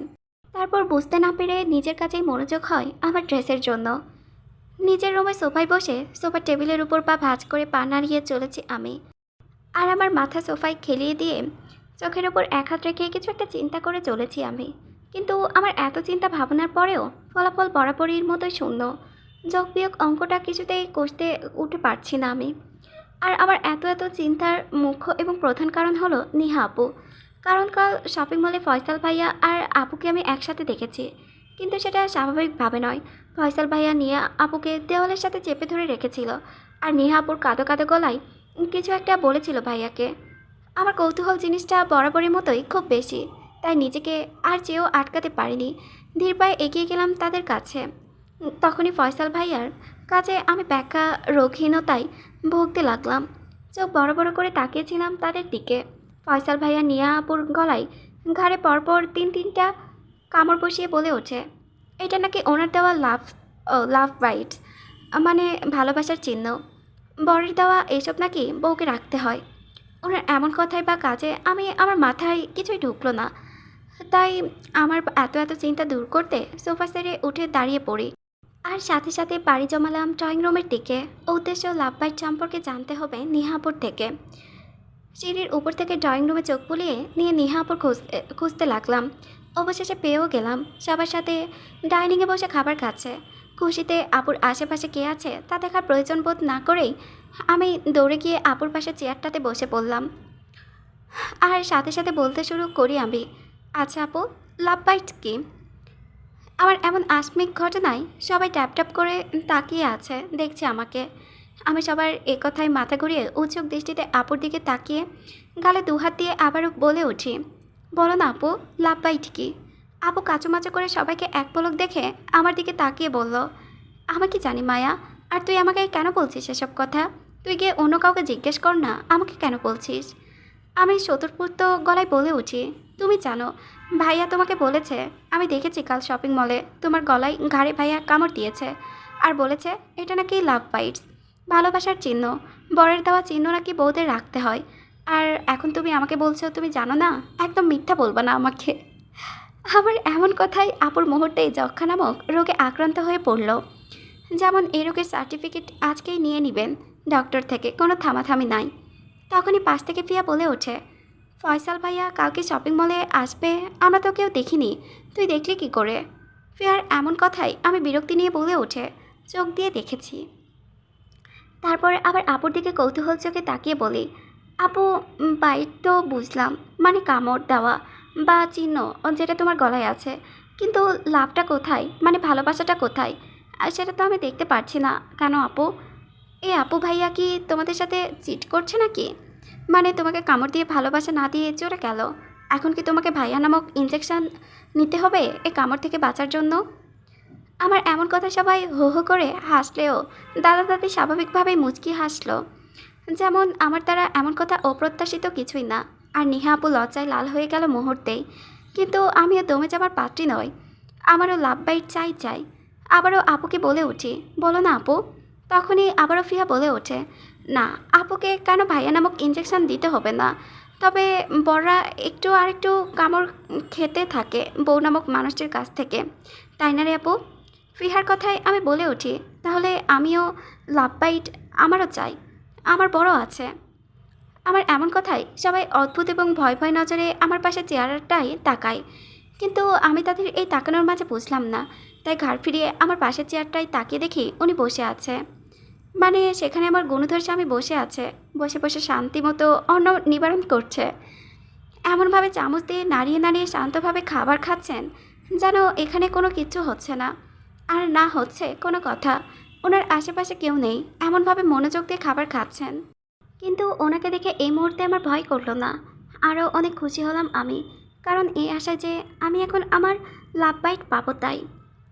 কথায় আছে না যে বাচ্চারা যখন কোনো কিছু পাওয়ার জন্য তীব্র আগ্রহ প্রকাশ করে আর তা না পাওয়া পর্যন্ত কোনো কিছু মানতে চায় না, হোক সেটা যতটা ভয়ানকই বা কেন, তার সেটাই চাই চাই। আমার ক্ষেত্রেও তাই। লাভ বাইট পাওয়ার আশায় এই মুহূর্তে সকল ভয় ভুলে গেলাম আমি, আর ওনার দিকে গোল গোল চোখে তাকিয়ে রইলাম। ওনার দৃষ্টি ছিল স্থির খাবারের ওপর। আমারও আর আমার ধ্যান ভঙ্গ করে আয়ন ভাইয়া আমার সামনের চেয়ার থেকে বলে ওঠে, মায়া, তুমি যখন বড় হবে তখন ঠিক সময়ে ঠিক ব্যক্তির কাছ থেকে তোমার লাভ বাইট পেয়ে যাবে। এখন তুমি ছোট, আগে বড় হোক, তারপর সব কিছু ঠিক আছে। আয়ন ভাইয়ের এমন কথাই আহত হলাম আমি। আমাকে ওনার ছোট মনে হয়? আমার বয়স 18+, আর আমার হাত পা কত বড় হয়ে গেছে তার কোনো ধারণা আছে? আজব, একটা লাভ বাইট খাবো তাও আপত্তি সবার, কিন্তু আমি এমন কিছু মানি না, আমার চাই মানে চাই। তাই আর কাউকে কিছু বলতে না দিয়ে ঝাঁপিয়ে পড়লাম ওনার উপর। আমার এমন আজমে হামলায় উনি সাথে সাথে হকচকিয়ে ওঠে, আর ওনার এক হাত দিয়ে আমার কোমর জড়িয়ে ধরে, আর আমি ওনার কোলে বসে এক হাত দিয়ে চুল আঁকড়ে ধরে অন্য হাত দিয়ে ওনার ঘাড়ে চেপে ধরে বসে গলায় মুখ গুজিয়ে কামড় বসিয়ে দিলাম জোরে। উনি সাথে সাথে আহ শব্দ করে আমাকে নিজের সাথে আরও চেপে ধরে কাছে টেনে নেয়। আমি সুযোগ পেয়ে পরপর 3-3টা কামড় বসাই ওনার গলায়। আমার প্রথম কামড়ে আহ শব্দ করলেও পরের দুটো কামড়ে তিনি শান্তভাবেই বসেছিলেন আমাকে চেপে ধরে রেখে। আমি কামড় দিয়ে মনের সুখে ওনার কোলে বসে ঘাড় ঘুরিয়ে সামনের দিকে তাকিয়ে দেখি সবাই দাঁড়িয়ে আছে। আর আমার দিকে ড্যাব ড্যাবে তাকিয়ে আছে ভয় ভয় নজর নিয়ে। আমি তাদের এই তাকানোর মানে বুঝতে পারলাম না, তাই জিজ্ঞাসা দৃষ্টিতে আমিও তাকালাম তাদের দিকে। তখনই ফাঁস থেকে ফিয়া বলে ওঠে, বায়ু বেবি তো গেয়া কামছে, এখন তোর কি হবে রে? ভাইয়া তো তোকে মেরে ফেলবে রে। আল্লাহ তোর সহায় হোক, আমিন। ফিহার কথায় কিছু বুঝতে না পারলেও দাদির কথায় আমি বুঝতে পারলাম যে আমি এতক্ষণে কি করেছি। দাদি যখন ওনাকে উদ্দেশ্য করে বলল, রিত দেখ, মা ছোট মানুষ, বাচ্চামো করে ফেলেছে, তুই ওকে কিছু করিস না প্লিজ, ও আর এমন করবে না, আমি ওকে বোঝাবো। মায়া তুই আমার কাছে আয় তাড়াতাড়ি। দাদির এমন কথায় আমার মনের ভিতর একরাশ ভয় কাজ করে শুরু করে দেয় মুহূর্তেই। আমি ভয়ে ভয়ে ঘাড় ঘুরিয়ে ওনার দিকে তাকিয়ে দেখি উনি আগের নাই আমার দিকে শান্ত দৃষ্টিতে তাকিয়ে আছে, আমার কোমর জড়িয়ে ধরে। আমি নিজেকে ওনার কোলে ঘাপটি মেরে বসে থাকতে দেখে কাঁদো কাঁদো হয়ে আর ভয়ে চিৎকার করে দৌড়ে গিয়ে আয়ন ভাইয়ের পেছনে লুকিয়ে পড়লাম আর ভাইয়াকে পেছন থেকে দু হাত দিয়ে খামচে ধরলাম। তখনই ভয়ের তো কণ্ঠে নেহা আপু বলে ওঠে, রক্ত! ভাইয়া, তোমার গলা থেকে রক্ত বের হচ্ছে। নেহা আপুর কথায় আমি চমকে আয়ন ভাইয়ের পেছন থেকে উকি মেরে ওনার দিকে তাকালাম। উনি আমার দিকে শান্ত দৃষ্টিতে তাকিয়েছিল, পরে উঠে দাঁড়িয়ে কাউকে কিছু না বলে হনহন করে নিচের রুমের প্রস্থান করেন। ওনার চলে যাওয়া দেখে আমি হাঁপ ছেড়ে বাঁচলাম। আয়ন ভাইয়ের পেছন থেকে সামনে বের হয়ে দাঁড়িয়ে পড়লাম আমি। পরে একটা দীর্ঘশ্বাস নিতেই ওপরে তাকিয়ে আবারও একজোড়া লাল চোখ দেখতে পেলাম আমি। আয়ন ভাইয়ের চোখ মুখ শক্ত করে তাকিয়ে আছে আমার দিকে। আমি ওনার হঠাৎ রেগে যাওয়ার কারণটা বুঝতে পারলাম না, তাই চুপচাপ দাঁড়িয়ে তাকিয়ে থাকলাম ওনার সামনে। উনিও কাউকে কিছু না বলে রেগে নিজের রুমে পা বাড়ায়, আর আমি বোবা পাখির মতো তাকিয়েছিলাম। আর পাশ থেকে দাদি দৌড়ে এসে আমাকে এক হাত দিয়ে নিজের বুকে চেপে ধরে রাখে। প্লিজ কেউ মায়াকে ন্যাকা বলো না, তার ন্যাকামির জন্যই এই গল্পটা একটু ইন্টারেস্টিং, আর ঈদের রাগের জন্য। সো ডোন্ট কল হার ন্যাকা। মায়াকে ন্যাকা বলা একদম উচিত হবে না, কারণ মায়ের ন্যাকার জন্যই তো আমরা মজা পাচ্ছি, বিনোদন পাচ্ছি। আর মায়াকে সিনালও বলা যায়। সেই দিনও যে তৌসির সিনাল বললো না, না থাকে, এটা শুনে হচ্ছে আমি আবার জিজ্ঞেস করছিলাম যে সিনাল মানে কি। তখন আমাকে একজন আপু সুন্দর করে জানালো যে ন্যাকা টাইপ এরকম কাউকে সিনাল বলা হয়। তারপর জানলাম যে সিনাল মানে ন্যাকা। এই জন্য হৃদের হয়তো বা কোনো এক সময় মায়াকে বলা উচিত, সিনাল মাইয়া। দেওনা আমার ভালোবাসা, সিজন 1, লিখেছেন রিক্তা ইসলাম মায়া। পর্ব 4। ব্যস্ততার সময় পার করছে সবাই। সবার এত এত ব্যস্ততার মাঝে আমাকে মনে রাখার মতো কাউকে দেখতে পারছি না, তাই নিজেই সময় ব্যয় করার জন্য কাউকে খুঁজে চলেছি, যার সাথে নিজের ফ্রি সময়টা পার করতে পারবো। কিন্তু আফসোস, এখনও পর্যন্ত আমি আমার কাছে সফল হতে পারিনি। কারণ যার কাছে যাই না কেন, সে আমাকে এটা সেটা বুঝিয়ে পাঠিয়ে দেয়, আর সাথে সাথে বলে দেয়, মায়া চুপচাপ গিয়ে এক জায়গায় বসে থাক, হাতে অনেক কাজ, এখন ডিস্টার্ব করিস না, যা তো। সবার এমন কথা শুনে আমি ক্ষুণ্ণ হলাম ভীষণ, তাই আমি সারা বাড়ি ঘুরঘুর করে বেড়াই। নেহা আপুর আজ এঙ্গেজমেন্ট, তাই সবাই এত ব্যস্ত। আপুর এঙ্গেজমেন্ট পার্টি বাড়িতে করা হচ্ছে, কারণ দাদাজানের বাড়িটি বড় আর রাজকীয় হয়, সবাই এই সিদ্ধান্ত নেয়। পুরো বাড়িতে চলছে ডেকোরেশনের ধুম, এক একজন এক এক কাজে ব্যস্ত। কয়েকজন ফুল লাগাচ্ছেন, তো আবার কয়েকজন লাইটিংয়ের কাজে করছে, আবার কয়েকজন ফার্নিচার ঠিক করছে মেহমানরা বসার জন্য। বাবুর্চিরা তাদের দলবল নিয়ে আছে, তাদের কাজে ব্যস্ত বাহিরে। দাদাজান আর ফুপা তাদের পর্যবেক্ষণ করে চলেছে, আর বাড়ির ভেতরে দাদি আর ফুপি মেহমানদের আপ্যায়ন করে চলেছে সার্ভেন্ট দিয়ে। ফিয়া মার্কেটে গেছে নিজের কাছে, নিহা আপু ফয়সাল ভাইয়ের সাথে কথা বলছে, আর উনি কোথায় আছে তা আমি জানি না। বাকি রইল আয়ন ভাইয়া, তাকে আমি খুঁজে চলেছি কাল থেকে। কাল ওই বিষয়টার পর থেকে আমি ওনাকে দেখিনি। আমার এই ফ্রি সময়টা পার করার একমাত্র জোগাড় হলো আয়ন ভাইয়া, তাই আমি ওনাকে মনে মনে পাতি লাগিয়ে খুঁজে চলেছি সারা বাড়িতে। অবশেষে আমার আফসোসের কৌটাটা পাশে ফেলে দৌড় দিলাম ভাইয়ার উদ্দেশ্যে, যেখানে উনি কাজের লোককে দেখিয়ে দিচ্ছেন কিভাবে ফুল লাগাতে হয়। আয়ন ভাইয়া বলে ডাক দিতেই উনি চমকে পেছন ফিরে তাকায় আমার দিকে। এই মুহূর্তে আমি অপ্রত্যাশিত ব্যক্তি বলে তিনি আমার দিকে এক দৃষ্টিতে তাকিয়ে রইলেন।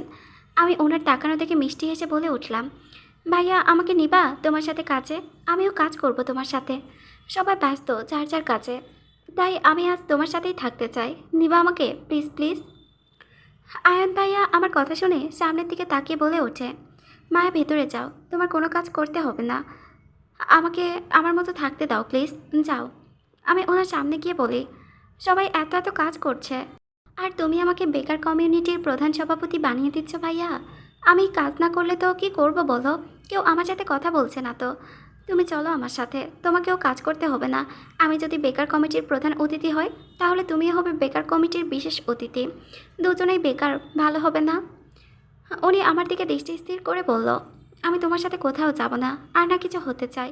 তুমি তো তোমার মতোই মন মানি চলো, তাহলে আমার প্রয়োজন কেন তোমার? আমি জেদ করে ওনার হাত ধরে বলে উঠি, না তুমি যাবে আমার সাথে, চলো। ভাইয়া, তুমি কি আমার উপর রাগ করেছো কোনো বিষয়ে? তাহলে আই এম সরি, আর এমন হবে না। তবে তুমি রাগ করে থেকো না আমার সাথে। এখন চলো না, আমরা কোথাও গিয়ে গল্প করি। আমার এমন কথাই উনি আহত সুরে বলে ওঠেন, মায়া পাখি, রাগটাই তো করতে পারছি না তোমার সাথে, আর না পারছি দমে রাখতে নিজের মাঝে। তাই না পারছি তোমাকে বোঝাতে। এই বোঝাপড়ার অঙ্কটা কিভাবে কষি বলো তো? ওনার এমন কথাই আমি মিষ্টি হেসে ওনাকে টেনে নিয়ে যেতে যেতে বলি, তুমি আমাকে যা বলবে তাই শুনবো আমি। কেউ কিছু আমাকে বোঝালে আমি তা বুঝি। তুমি আমাকে যা বোঝাবে আমিও তাই বুঝবো। জানো তো আমার মাথায় কত বুদ্ধি আছে, আমি নিমিষেই সব বুঝে যাই। দাদি বলে, তাই তো তোমার বোঝা পড়াটাও বৃথা যাবে না। আর না কষতে দিয়ে হবে না তোমার অঙ্ক। বলে ওনাকে নিয়ে বাগানের মধ্যে চেয়ারটায় বসে গল্প জুড়ে দিলাম। উনিও আমার দিকে শান্ত দৃষ্টিতে তাকিয়ে থেকে আমার সাথে গল্পে মেতে উঠেছেন। সাজগোজ পর্বটা আমার জন্য বরাবরই বিরক্তিকর কাজ। আর এই বিরক্তিকর কাজটা করে চলেছে দাদি। দাদি আমাকে দীর্ঘ 1 ঘন্টা যাবৎ সাজিয়ে চলেছে নিহাপুর এঙ্গেজমেন্টের জন্য। পার্লার থেকে মেয়েরা আসলেও আমাকে তাদের কাছে সাজতে মানা করেছে, আয়ন ভাইয়া দাদির কাছে। কিন্তু বাকিরা সবাই পার্লার থেকে সাজবে, আর দাদিও চায় না আমাকে অন্য কেউ সাজাক। তাই এই মহাবিরক্তিকর কাজটা দাদি করে চলেছে আমার সাথে। কিছুক্ষণ পর আপুর এঙ্গেজমেন্ট শুরু হবে, তাই দাদি আমাকে গ্রিন কালারের মধ্যে ভারী হেভি আর লং ঘেরের মধ্যে একটা লেহেঙ্গা পরিয়েছেন। লেহেঙ্গাটা চোখ জোড়ানোর মতো সুন্দর, তবে অনেক ভারী আর নিচ দিয়ে অনেক বেশি ফোলা, যার কারণে আমার এটা পরে থাকতে সমস্যা হচ্ছে অনেক। পুরোটা লেহেঙ্গার নিচে দিয়ে গোল্ডেন পাথরের চিটা চিটা কাজ করা, এর সাথে ওনার মধ্যেও লেহেঙ্গার কোমরের ফিতায় ডান পাশে বড় বড় ঝুমকো রয়েছে অনেকগুলো, আর উপরের কুর্তিটা কোমর পর্যন্ত টানা। দাদি আমাকে দুহাত ভর্তি সবুজ চুড়ি পরিয়ে দিয়েছেন, সাথে দুপাশে বড় বড় মোটা কাংনা রয়েছে। গলায় কানে সবুজ পাথরের মধ্যে সেট পরিয়েছেন, আর চুলগুলো ছেড়ে দিয়ে মাথার মাঝ বরাবর স্মৃতি করে খুব সুন্দর সবুজ পাথরের মধ্যে একটি টিকলি পরিয়ে দেন আমাকে।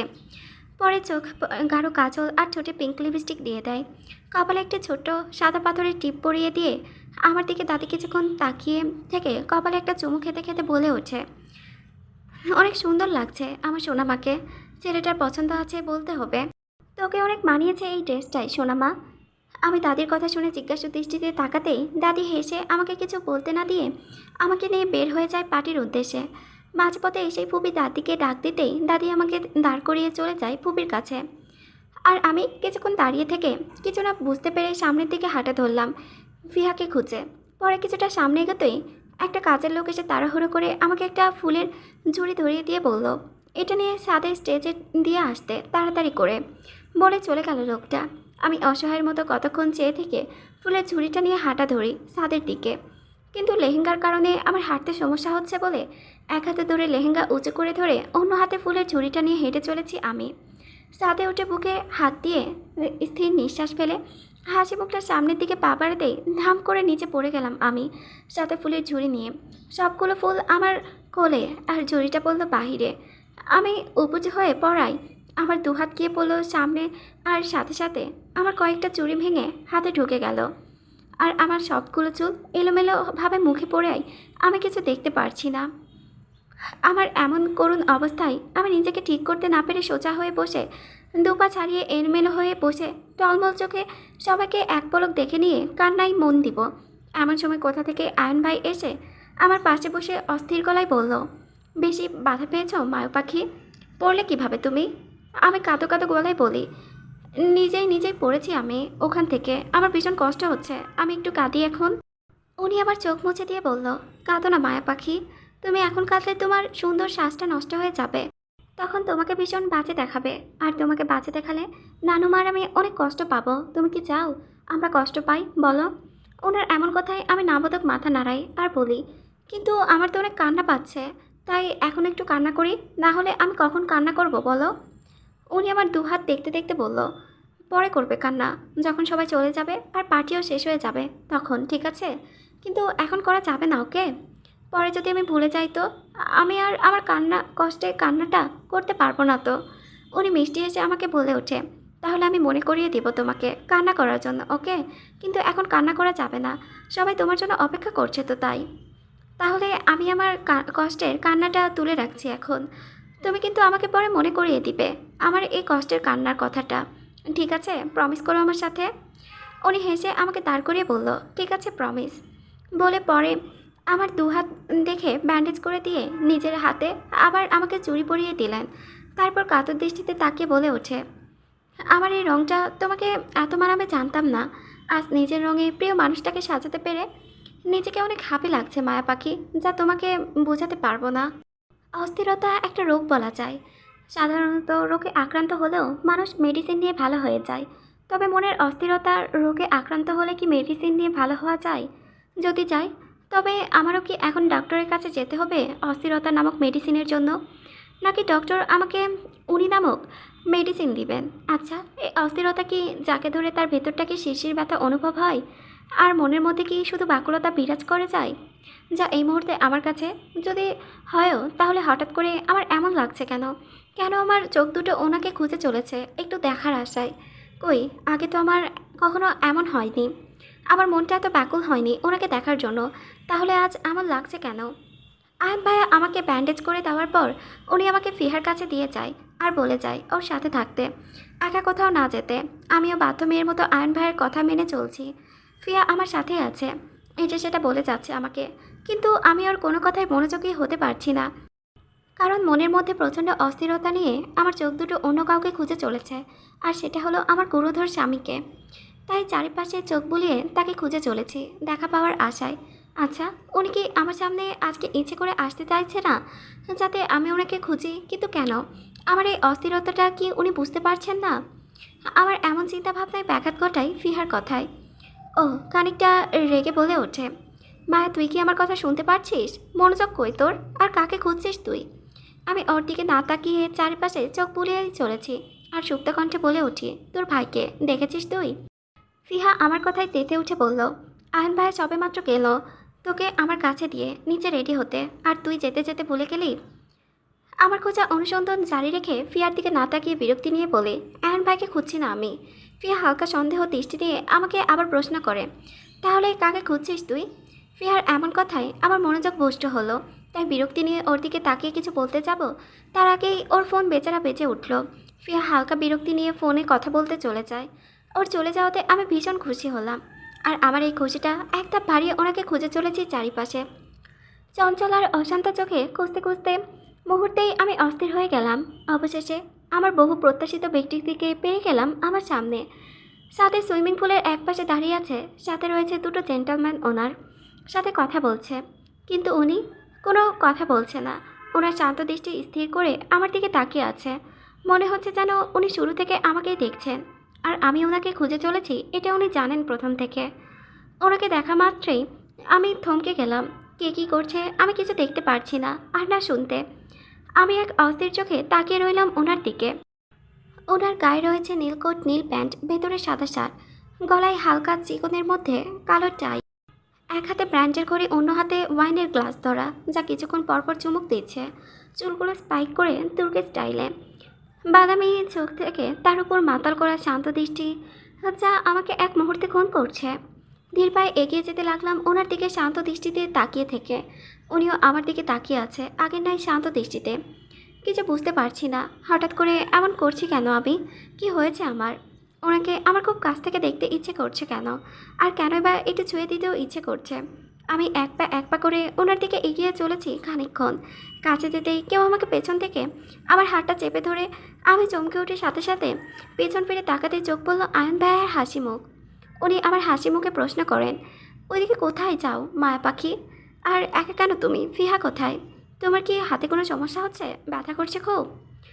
আমি শান্ত দৃষ্টিতে আয়ন ভাইয়ের দিকে তাকিয়ে রইলাম। উনি কি বলছেন আমার কোনো বোধগম্য হচ্ছে না, আর না কিছু শুনতে পারছি, শুধু তাকিয়ে আছি। ওনাকে দেখতেও মাশাআল্লাহ অনেক সুন্দর লাগছে।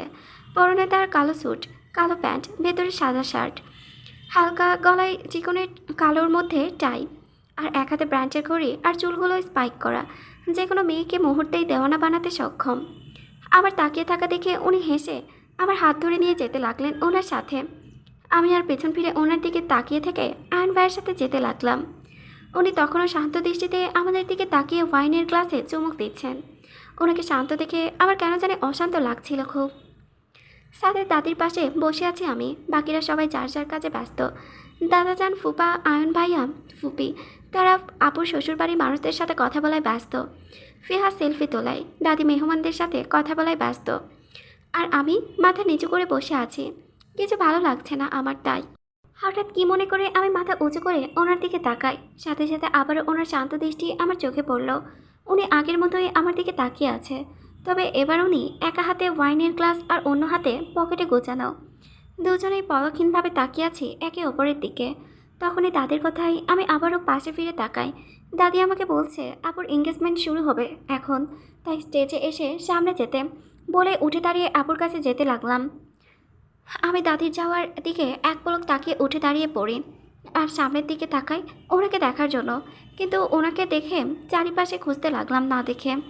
অবশেষে কোথাও না পেয়ে পাশ ফিরে তাকাতেই আমি চমকে উঠলাম। উনি আমার পাশে দাঁড়িয়ে আমার সাথে, কিন্তু দৃষ্টি তার সামনে স্টেজের দিকে। আমি স্তব্ধ ও অস্থিরতা সাথে নিয়ে নির্ভয়ে এগোতেই উনিও আমার সাথে কদম মিলিয়ে হাঁটতে শুরু করেন। হই হুল্লোড় আর প্রচণ্ড আনন্দের সাথে নেহা আপু আর ফয়সাল ভাইয়ের রিং বদল হলো সবেমাত্র। আমি আনন্দের সাথে হেসে কলতারি দিচ্ছি আপুদের দিকে তাকিয়ে। আমার সাথে সাথে ফিহা আর দাদি, তারাও আমার সাথে হাতের করতালিতে মেতে উঠেছেন। ফিহা সিটি বাজাতে বাজাতে স্টেজের দিকে চলে যায়। আপু আর ফয়সাল ভাইয়া দুজনেই মিল রেখে সাদার মধ্যে পড়েছে। আপু সাদা ডিজাইনারের গাউন পরেছে আর ফয়সাল ভাইয়া সাদা শেরওয়ানি। স্টেজে সাদা আর নীল ফুলের সাথে গোল্ডেন লাইটিং এবং পরিবেশটা মুখরিত হয়ে উঠেছে। আর এই মুখরিত পরিবেশটাকে রং লাগাতে আমি আবারও ঘাড় ঘুরিয়ে ওনাকে খুঁজতে লাগলাম। সামনে তাকাতেই চোখ পড়ে ওনাকে। তিনটা জেন্টলম্যান ওনাকে কিছু বলছেন আর উনি সামনে স্টেজের দিকে তাকিয়ে শুধু শুনে যাচ্ছেন চুপ করে। আমি বেশ কিছুক্ষণ তাকিয়ে থাকার পর উনিও চোখ ঘুরিয়ে আমার দিকে তাকাই। সাথে সাথে দুজনের চোখাচোখি হলেও আমার কোনো ভাবান্তর হলো না, আর না হলো ওনার। দুজনেই তাকিয়ে আছি একে অপরের দিকে। আমি কিছু বুঝতে পারছি না কেন আমি এমন করছি, আর কেনই বা শুধু ওনাকে দেখতে চাইছি। উনি আমার দিকে তাকিয়ে থেকে হাতের ইশারায় লোকগুলোকে চলে যেতে বলে ধীর পায়ে আমার দিকে এগোতে লাগলেন, স্থির দৃষ্টি রেখে। আমিও তাই। উনি আমার পাশে এসে দাঁড়াতেই আমার শ্বাস নামক যন্ত্রটি মুহূর্তেই থেমে থেমে কাজ করতে শুরু করেছে। ওনাকে দেখে উনিও দাঁড়িয়ে কিছুক্ষণ আমার দিকে তাকিয়ে থেকে আমার পাশে সাদা সোফায় বসে পড়ে, কিন্তু আমার দিকে স্থির দৃষ্টিতে তাকিয়ে রয়েছে।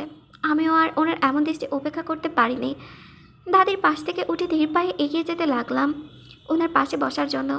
কিছুটা এগোতেই স্টেজ থেকে আয়ন ভাইয়ার গলার আওয়াজ পেয়ে পেছন ফিরে তাকাই আমি। উনি হাসি মুখে স্টেজের মাইক নিয়ে দাঁড়িয়ে আছে আর সবাই চিল্লিয়ে চিল্লিয়ে ওনাকে গান শুরু করতে বলছেন। উনি হেসে এক হাতে গিটার নিয়ে গিটারটাকে একবার দেখে সবাইকে উদ্দেশ্য করে বলে, স্পেশাল কারোর জন্য আমার এই গানটা। তবে গানের কথাগুলো আমার, অনুভূতিটাও আমার, ফিলিংসটাও আমার। শুধু ভালোবাসাটা নতুন, আর এই ভালোবাসার মানুষটাকে আমার রঙে রাঙাতে আজকে থেকে নিয়ে আমার এই গান। আশা করি তার কাছে আমার এই গানটা ভালো লাগবে। পাশ থেকে সবাই হই হুল্লোড় চিৎকার করছে। আমি ঠায় দাঁড়িয়ে আছি জায়গায় আর সামনে আয়ন ভাইয়ার দিকে তাকিয়ে আছে। তখনই উনি মিষ্টি হেসে গিটারে টুংটাং বাজিয়ে শুরু করে। সারা রাত ভোর চোখের ভেতর স্বপ্নে আমার আনাগোনা নেমে আসে ভোর, তাকে তবু ঘোর হাওয়ায় হাওয়ায় জানা শুধু। মাথা তুলে এদিকে ওদিক কাউকে খুঁজতে খুঁজতে তুমি দেখা দিলেই তাই মনে জেগেছে প্রেম প্রেম কল্পনা। আমি তোমার হতে চাই, এটা মিথ্যা কোনো গল্প না। আমার দিকে তাকিয়ে থেকে গিটার হাতে নিয়ে গান গাইতে গাইতে এগিয়ে আসছে। আমি তোমার হতে চাই, এটা মিথ্যা কোনো গল্প না।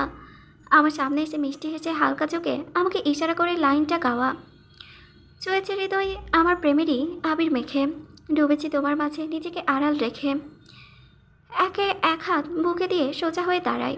তুমি আছো ভাবনাতে, পুরোটা একটু গল্প না। আমি তোমার হতে চাই, এটা মিথ্যা কোনো গল্প না। বুকে হাত দিয়ে পিছিয়ে যেতে যেতে আর মাথা দিয়ে আমাকে ইশারা করে, আর আমি আয়ন ভাইয়ের থেকে নজর সরিয়ে আমার পেছনে ফিরে ওনার দিকে তাকাই। দেখি উনি তখনও আমার দিকে শান্ত দৃষ্টিতে তাকিয়ে আছে। সোফায় আরাম করে বসে এক পায়ের ওপর অন্য পা তুলে এক হাত সোফায় রেখে তাতে রয়েছে ওয়াইনের গ্লাস আর অন্য হাত পায়ের ওপর। পুড়িয়ে যাক না সময় তোমাকে দেখে দেখে, আবেগে হোক না জীবন সুখেরই গল্প লেখে, শুধু তোমায় নিয়ে আমি সাজাবো এই মনের সব চাহনা। আয়ন ভাইয়া আমার দিকে এগিয়ে আসতে আসতে পরে আমার হাত ধরে আমাকে ওনার দিকে ফিরায়, আর আমি চুপ করে ওনার দিকে তাকিয়ে আছি। তখনই ফিহা বোন নাচতে নাচতে আমার পাশে এসে দাঁড়ায়। আমি তোমার হতে চাই, এটা মিথ্যা কোনো গল্প না। আয়ন ভাইয়া হেসে ফিয়ার দিকে ঝুঁকে মাথা বাঁকা করে আমার দিকে তাকিয়ে লাইনটা গায়, আর আমি আবারও পেছন ফিরে তাকাই ওনার দিকে। সবার করতালিতে আমার ধান ভাঙতেই ফিয়া আমাকে ওর সাথে টেনে নিয়ে যায়, আর আয়ন ভাইয়া আমার দিকে তাকিয়ে নিজের গিটারটা একটা গাড়ির কাছে তুলে দিয়ে হাসি মুখে। সবার সাথে দাঁড়িয়ে আছি আমি, খিদায় আমার চোখ বুজে আসছে, ঠিকমতো দাঁড়াতে পারছি না আমি। তার উপর সারাদিন না খেয়ে আছি তাই, আর সন্ধ্যা থেকে ভারী লেহেঙ্গা পরে আছি বলে আমার শরীরে শক্তি সঞ্চয় করতে পারছি না আমি। তাই দাঁড়িয়ে দাঁড়িয়ে আমি ঝিমোচ্ছিলাম।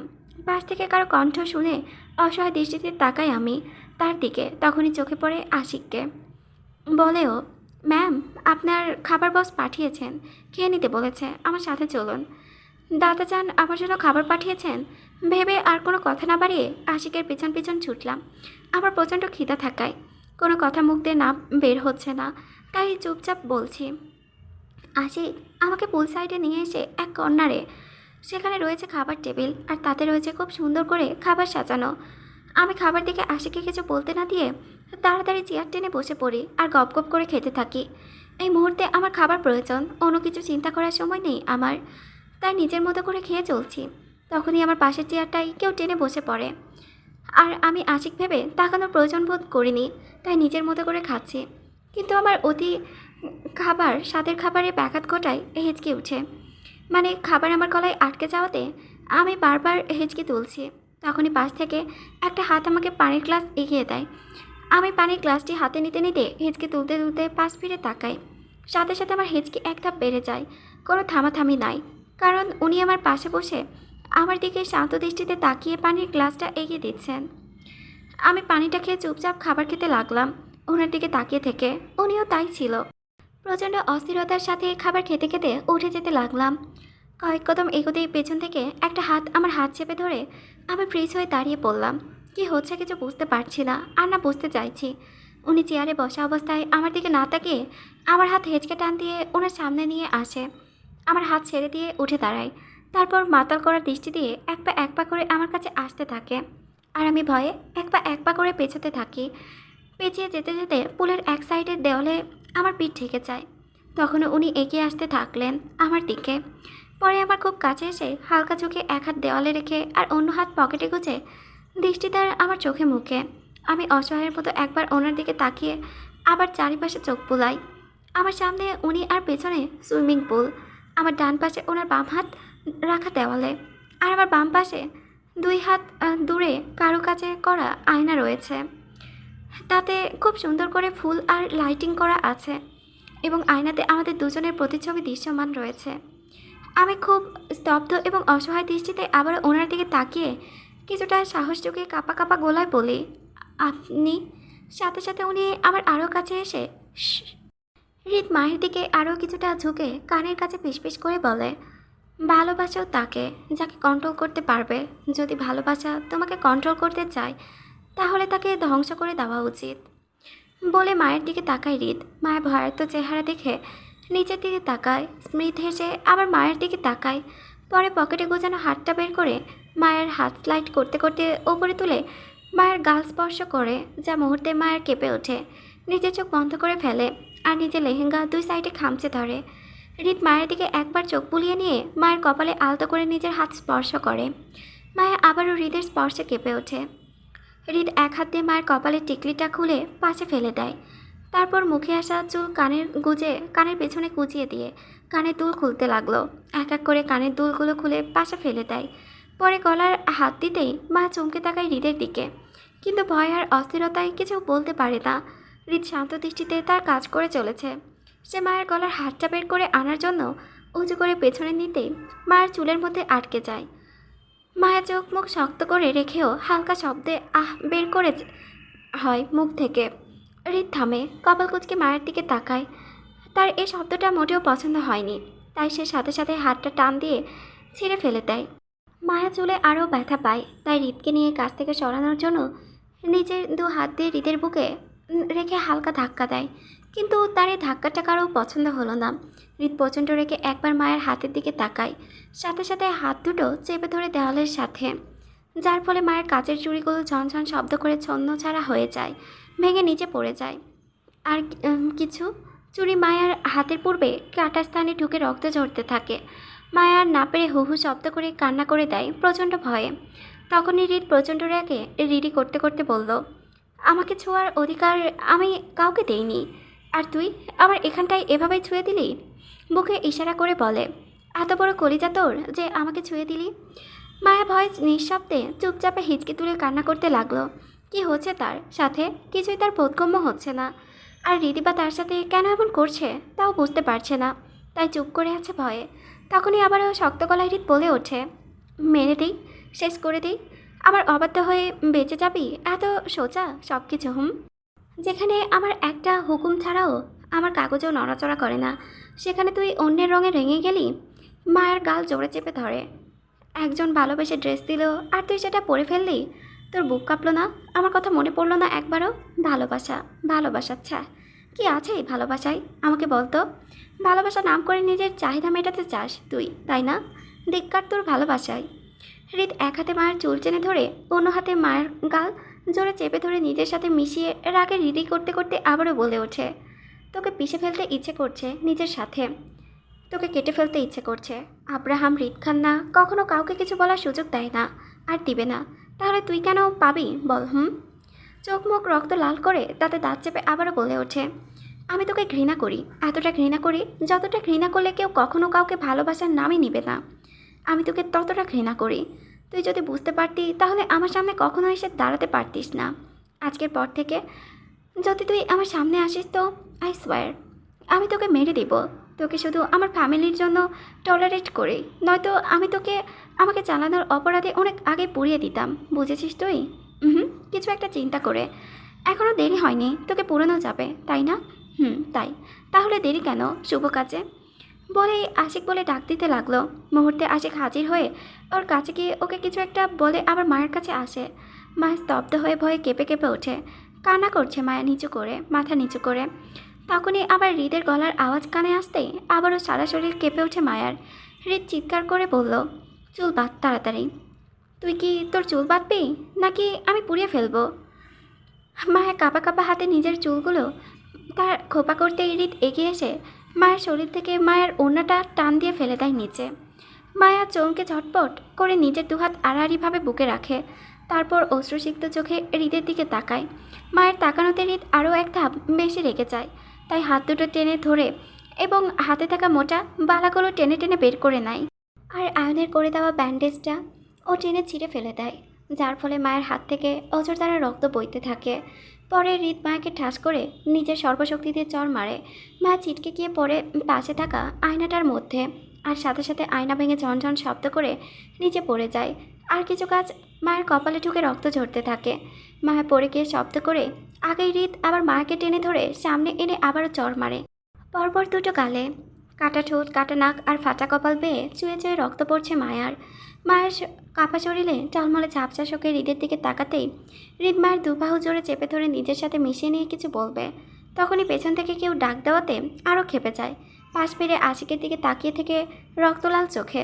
আশিক ভয়ে মাথা নিচু করে কিছু জিনিস এগিয়ে দেওয়ার জন্যই সময় মায়ের দিকে একবার তাকিয়ে আটকে ওঠে মায়ের অবস্থা দেখে।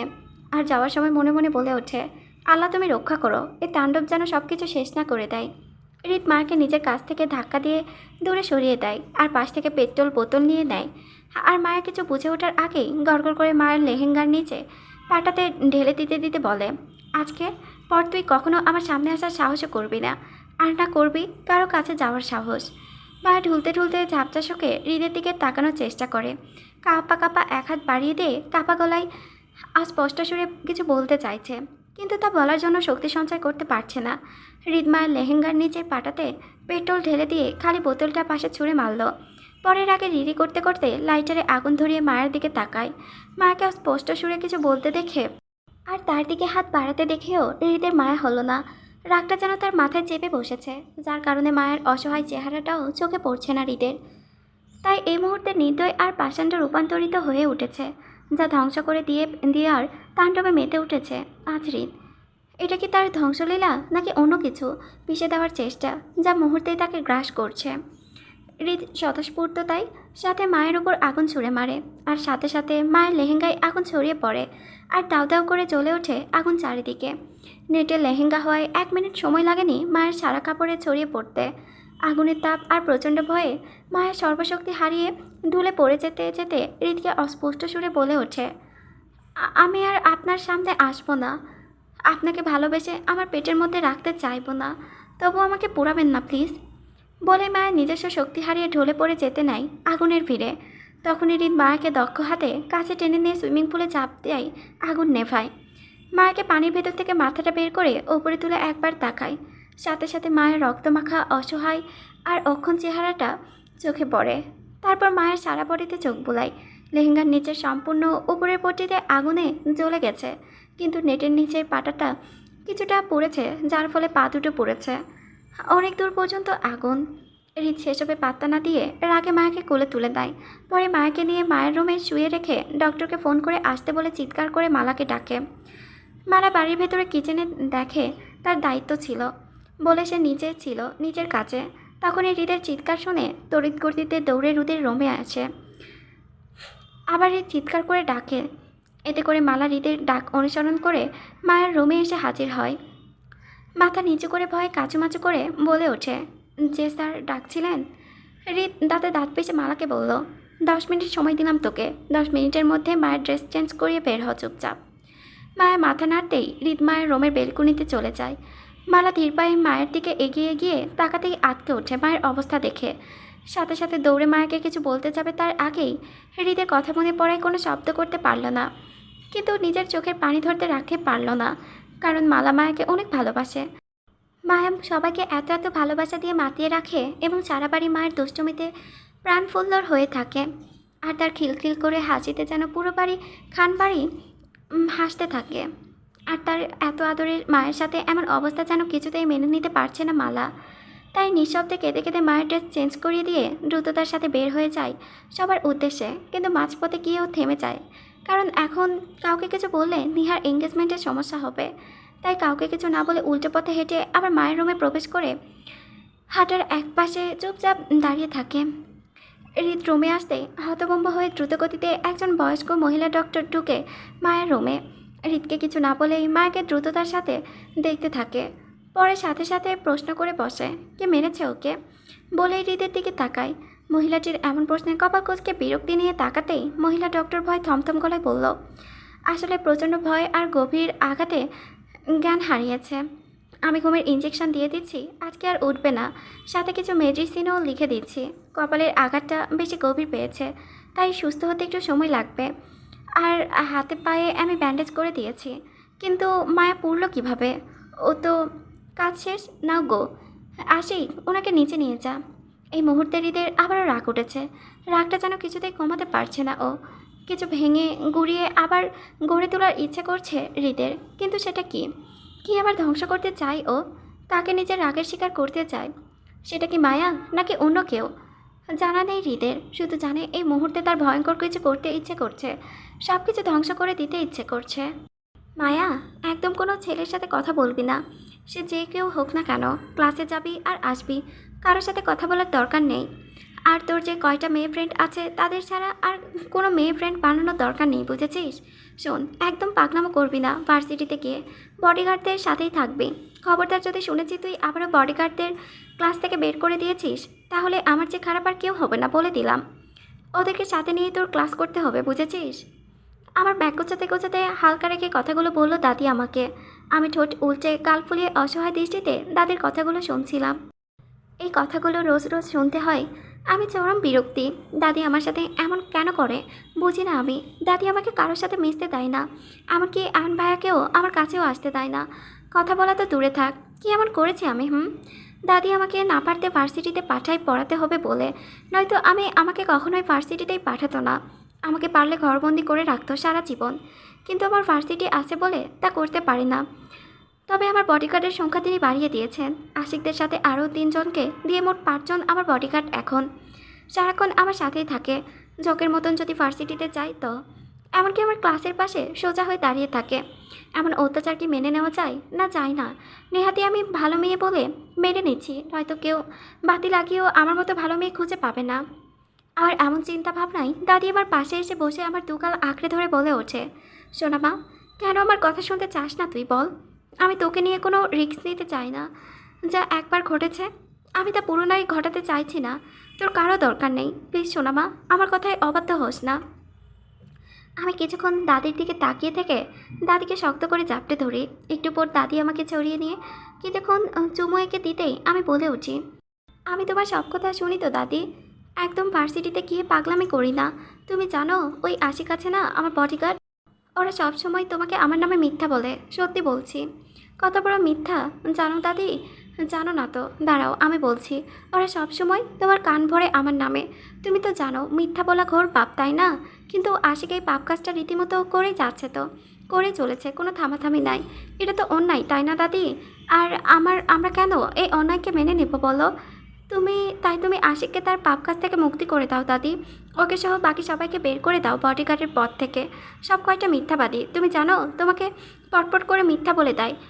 আমাকে একটু বলারও সুযোগ দেয় না। এটা তো ঘোর অন্যায়। তুমি তো ওদের বের করেও দাও না দাদি। আমার কথায় আহত হলেন দাদি, তা ফেস থেকেই বোঝা যাচ্ছে। কি এমন বললাম আমি? এখন কি ভালো কথাও বলা যাবে না? দাদি আমার দিকে রাগীভাবে তাকিয়ে বলল, তোর আর সত্যি বলা লাগবে না, শুনেছি তোর সত্যি আমি।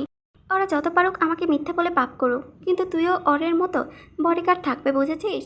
এখন নিচে চল, নাস্তা করে ভার্সিটি যাবি। বলে দাদি হন হন করে নিচে চলে যায়। আমি দাদির চলে যাওয়ার দিকে কিছুক্ষণ তাকিয়ে থেকে একটা দীর্ঘশ্বাস ছাড়লাম নিশ্চুপ। আস্তে করে উঠে ধীর পায়ে বেলকনিতে গিয়ে দাঁড়ালাম এবং আকাশের দিকে তাকাই আমি। এখন সকাল 8:15 বাজে। আমি জানি দাদি এমন কেন করছে আমার সাথে, কেন আমাকে কারোর সাথে মিশতে দিচ্ছে না। এমনকি আয়ন ভাইয়া কেউ না। ভাইয়া শত চেষ্টা করেও আমার কাছে পৌঁছাতে পারছে না, কারণ দাদি সে সুযোগটাই দিচ্ছে না। দাদির কেন আমাকে নিয়ে এত ভয় পাচ্ছেন সেটাও জানি আমি। দাদির মনে আমাকে নিয়ে অনেক ভয় কাজ করছে এই মুহূর্তে, যার জন্য তিনি আমাকে সব কিছু থেকে আগলে রাখতে চাইছেন। হয়তো দাদির ভয়টা উনি নিয়েই। এই জন্য আমার আজ ওই দিনের কথা মনে পড়লে ভয়ে আঁতকে উঠি। আমার কলিজা কেঁপে ওঠে, মুহূর্তেই যেন নিস্তব্ধ হয়ে পড়ি। উনি আমার সাথে কেন এমন করেছিলেন তা আমি জানি না, কারণ আমার এখনও অজানা। তবে ওই দিনের পর থেকে আমি আর ওনাকে দেখিনি। আজ 2 মাস হয়েছে। ওনাকে দেখতেও চাই না। আগে সামনে আসতে চাইনি ভয়ে, কিন্তু এখন ভয়ের সাথে সাথে বড্ড অভিমানও আত্মসম্মান বোধে লেগেছে আমার। তাই মনে মনে প্রতিজ্ঞা করেছি ওনার সামনে কখনো যাব না আমি। উনি কোথায় আমি সঠিক জানি না, তবে আমি সুস্থ হওয়ার পর শুনেছিলাম উনি নাকি পার্টির রাতেই দেশের বাইরে নিজের বাড়িতে চলে গেছেন বিজনেসের জন্য। কবে আসবে দাদা জানে। তাই সে অনুযায়ী নিহাপুর বিয়ের ডেটটাও ফিক্সড করে ফুপ্পিরা। আর ফয়সাল ভাইয়ের সিদ্ধান্ত নিয়েছে, কারণ বাড়ির একমাত্র ছেলেকে রেখে তো আর বিয়ে দেওয়া যায় না, তাই না?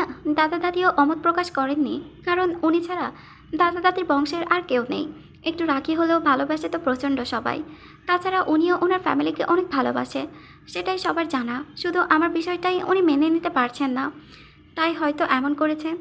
ওই দিন রাতে নাকি ওনার ভয়ে কেউ কিছু বলতে পারেনি, এমনকি দাদা দাদিও না। তবে আয়ন ভাই নাকি কিছু বলতে চেয়েছিল, কিন্তু ওনার রাগের কারণে শেষে আয়ন ভাইকেও দমে থাকতে হয়েছিল। ওনার রাগ সম্পর্কে সবাই অবগত ছিলেন, তাই সেদিন নাকি দাদি শুধু হু হু করে কেঁদেছিল আমার অবস্থা দেখে। কিন্তু ওনার হয়তো দাদির কান্নাটা পছন্দ হয়নি, তাই সব ছেড়ে ওই দিন রাতেই পাড়ি জমায় দেশের বাহিরে।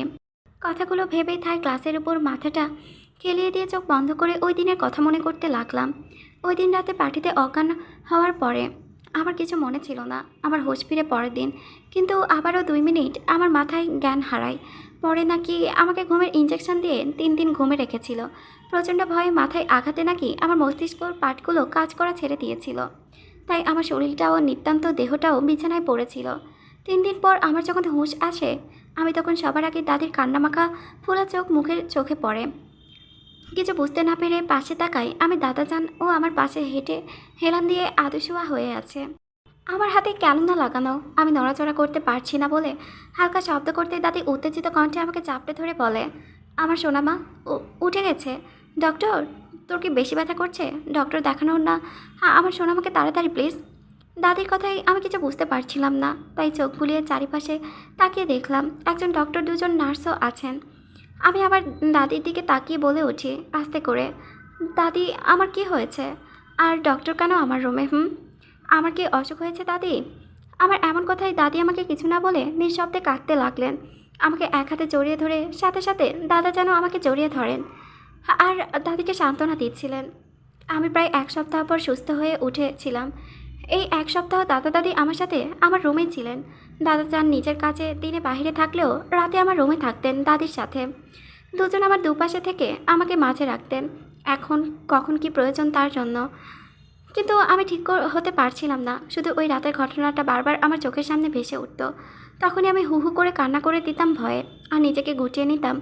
আমার এমন পাগলামো দেখে দাদিও কান্না করে দিত আমাকে জড়িয়ে ধরে আর আমাকে বোঝাতে যে উনি আমার কিছু করবেন না, উনি এখানে নেই, উনি অনেক দূরে চলে গেছেন, আমাকে কিছু করবেন না, দাদি আমার পাশে আছে তো। এমন সব কথা বলে আমাকে আগলে রাখতেন। আমি প্রচণ্ড মানসিক ডিপ্রেশনে ভুগেছি। আমি সম্পূর্ণ ডিপ্রেশন থেকে বের হতে আরও 15 দিন লেগেছিল আমার। আয়ন ভাইয়া আমার হুঁশ ফিরতেই আমার কাছে আসেন দেখা করতে। তাকে দেখে আমি আটকে উঠেছিলাম। কেমন চোখ মুখ ফোলা ফোলা ছিল আর বড্ড আলগোছে ছিল। উনি আমার পাশে এসে হাতের সামনে হাঁটু গেড়ে বসে আমার একটা হাত নিজের দু হাত দিয়ে আঁকড়ে ধরে কাতর কণ্ঠে কিছু বলবে, তখনই তাদের চিৎকার করে বলল, আয়ন, তোকে আমি কতবার বলেছি যে মায়ের কাছে আসবি না। আমি তোদের দুই ভাইয়ের কাউকে মায়ের সাথে দেখা করতে চাই না। আমি মায়ের কাছে কোনো ছেলেকেই দেখতে চাই না। মায়া আজ থেকে তোদের কারো সামনেও যাবে না, আর না কোনো ছেলের সঙ্গে কথা বলবে। ওর কারো দরকার নেই, বুঝেছিস তুই? ওর জন্য আমরা আছি, যা বের হ আর আসবি না ওর কাছে। আয়ন ভাইয়া করুণভাবে দাদির দিকে তাকিয়ে চলেছিল ছলছল চোখ করে। নানুমা, আমার দম বন্ধ হয়ে আসছে, আমি আর পারছি না নিজেকে আটকে রাখতে। প্লিজ আমার দোষটা কোথায় বলবে তুমি? আমাকে কেন এত ভয়ানক শাস্তি দিচ্ছ? আমি আর পারছি না, প্লিজ নানুমা বলো। দাদি আয়ন ভাইয়ের আমার হাত থেকে ছাড়িয়ে নিয়ে যেতে যেতে বলল, তোর দোষ, তুই হৃদের ভাই, আর হৃদ মানেই ভয়ানক, তাই তুইও ভয়ানক মায়ের জন্য। আর আমি আমার সোনামার কাছে কোনো ভয়ানক কিছু ঘেঁষতে দিব না, তাই তুইও না। বলে আয়ন ভাইয়া রুম থেকে বের করে দরজা লাগিয়ে দেয়। ওনাকে কিছু বলার সুযোগও দেয়নি। ওই দিনের পর আয়ন ভাইয়ার কোনোভাবেই বাড়িতে আমার সাথে যোগাযোগ করতে পারেনি, কিন্তু ভার্সিটিতে গিয়েছিল কয়েকবার। কিন্তু বডিগার্ডদের কাছ থেকে জানার পরে দাদি কসম দিয়েছিল যাতে আমার কাছে না আসে, তাই ওনার সাথেও আমার কোনো কথা নেই। কিন্তু যখন আমার সামনে পড়ে তখন কেমন যেন কাতর দৃষ্টিতে তাকিয়ে থেকে চলে যায় নিজের রুমে। দাদির আওয়াজে ভাবনায় জগৎ থেকে বের হয়ে নিচে যাওয়ার জন্য প্রস্থান করলাম। আর মনে মনে একটা কথাই ঠিক করে রেখেছি, অনেক হয়েছে বোঝাপড়া, এখন হবে বাস্তবতা। সে যা চাই তাই হবে। আমিও এর শেষ দেখতে চাই। মরে যাব, তবুও ওনার সামনে যাব না, এটা নিজের সাথে নিজের প্রতিজ্ঞা। নানুমা, আমাকে মেরে ফেলো, আমি আর পারছি না। রোজ রোজ মরার চেয়ে তুমি আমাকে এক্ষুনি মেরে ফেলো নিজের হাতে, তবুও শান্তি পাবো আমি। কিন্তু মায়াকে ছাড়া আর থাকতে পারছি না। চোখের সামনে থেকেও কথা বলতে পারছি না, তৃষ্ণা মিটিয়ে দেখতে পারছি না। সব কিছু আমার অসহ্য লাগছে নানুমা। আমার এমন লাগছে যে সব কিছু ধ্বংস করে দিয়ে মায়াকে আমার কাছে নিয়ে আসতে, ওকে নিজের বাহু ডোরে আগলে রাখতে চাই। চাইলেও তুমি বা মায়া নিজেও আমার কাছ থেকে মুক্তি না পাবে। নিজের চাওয়াটা দমিয়ে রাখতে পারছি না আমি নানুমা। আমার মাকে চাই চাই অ্যাট এনি কস্ট। নানুমা, আই লাভ হার ম্যাডলি। আমার সারা জীবনের জন্য ওকে চাই, নিজের করে পেতে চাই। প্লিজ নানুমা, আমাকে ফিরিয়ে দিও না please. I can't leave her, I can't. অশ্রুসিক্ত চোখে আয়ন হেনা খানের সামনে হাঁটু কেড়ে বসে হাত দুটো আঁকড়ে ধরে কথাগুলো বলল। মায়ের দূরত্বটা আয়নকে কুকড়ে খাচ্ছে, নিজের নিঃশ্বাসটাও অসহ্য লাগছে। যেখানে মনটাই ভারী সেখানে শরীরটা ঠিক থাকলেও বা কী হবে? মায়ের দূরত্বটা যে আয়নকে মায়ের আরও কাছে টেনে এনেছে, আরও গভীরভাবে ভালোবাসতে শিখিয়েছে। তাই তার মায়াকে চাই চাই। তাই অবশেষে আজ নিজের মনের সাথে লড়াই করে উঠতে না পেরে নানুমার কাছে ঝুঁকে পড়ে মায়াকে পাবার আশায়। আয়ন এমন কথায় থমকে যায় মিসেস হেনা খান। মুহূর্তেই চমকে ওঠে আয়নের অশ্রুসিক্ত চোখের দিকে তাকিয়ে থাকলো। প্রথমে আয়নের কথাগুলো গুরুত্ব না দিলেও শেষ কথাগুলো ছিল ভাবার বিষয়। তিনি আয়নকে মায়ের কাছ থেকে দূরে রাখতে শুধু হৃদের জন্য, কারণ আয়ন হৃদের ভাই, আর ভাই ভাইয়ের মতোই হয়ে থাকে বলে মায়ের যাতে কোনো ক্ষতি না হয় সেজন্য আয়নকেও তিনি মায়ের কাছ থেকে দূরে থাকতে বলেছিল। কিন্তু এখন তো মা না চাইতেও এতে দুই ভাইয়ের মাঝে ভেসে গেছে। এক ভাই বিয়ে করে বউ হিসেবে মাকে মানতে চায় না, অন্য ভাই সেই মাকে মন দিয়ে বসলো। এখন তিনি সবটা কিভাবে সামলেবেন? আর মায়াও তো এখনও অবুঝ, সংসার ভালোবাসা কি কিছুই বোঝে না। হৃদ মায়াকে মেনে না নিলেও মায়ের কোনো আপত্তি ছিল না, কারণ ও নিজের সময় চেয়েছে। কিন্তু এখন আয়নের ওকে চাই, সবটা কিভাবে সামাল দিবেন উনি? এমন সব চিন্তা ভাবনার মাঝে আবারও আয়নের ডাকে ধ্যান ভাঙে হেনা খানের। তিনি আর কিছুই না ভেবেই আয়নকে সোজাসাপটা উত্তর দেয়, এটা কখনো সম্ভব না, তুই মাকে ভুলে যা, এটা তোর আর মায়ের জন্য ভালো হবে। আমি আমার সোনামাকে নিয়ে কোনো রিস্ক নিতে চাই না। তাছাড়া এখন হৃদের বউ, এটা তুই ভুলে গেলে কিভাবে? মিসেস হেনা খানের কথায় আয়ন আরেকটু চেপে বসে ওনার সাথে হাত জোড়া আঁকড়ে ধরে কাতর কণ্ঠে বলল, নানুমা প্লিজ, আমি মায়াকে ভুলে যাওয়ার জন্য ভালোবাসিনি। আর রইল হৃদের কথা, হৃদ মায়াকে বউ হিসেবে মানে না, আর কখনো মানবেও না। তোমার কি মনে হয় আমি হৃদের সাথে কথা বলিনি? বলেছি, হৃদ নিজে স্বীকার করেছে সে মায়াকে ভালোবাসে না, শুধু তোমাদের জন্য ওকে সহ্য করে। নানুমা আমি সবটা ভেবেচিন্তেই বলছি, সাথে তোমাকে প্রমিসও করছি নিজের শেষ নিঃশ্বাস পর্যন্ত মাকে আগলে রাখবো সব কিছু থেকে। তুমি শুধু একটা সুযোগ দাও আমার ভালোবাসাকে, নানুমা, বিশ্বাস রাখো, আমি তোমার ভরসা ভাঙবো না।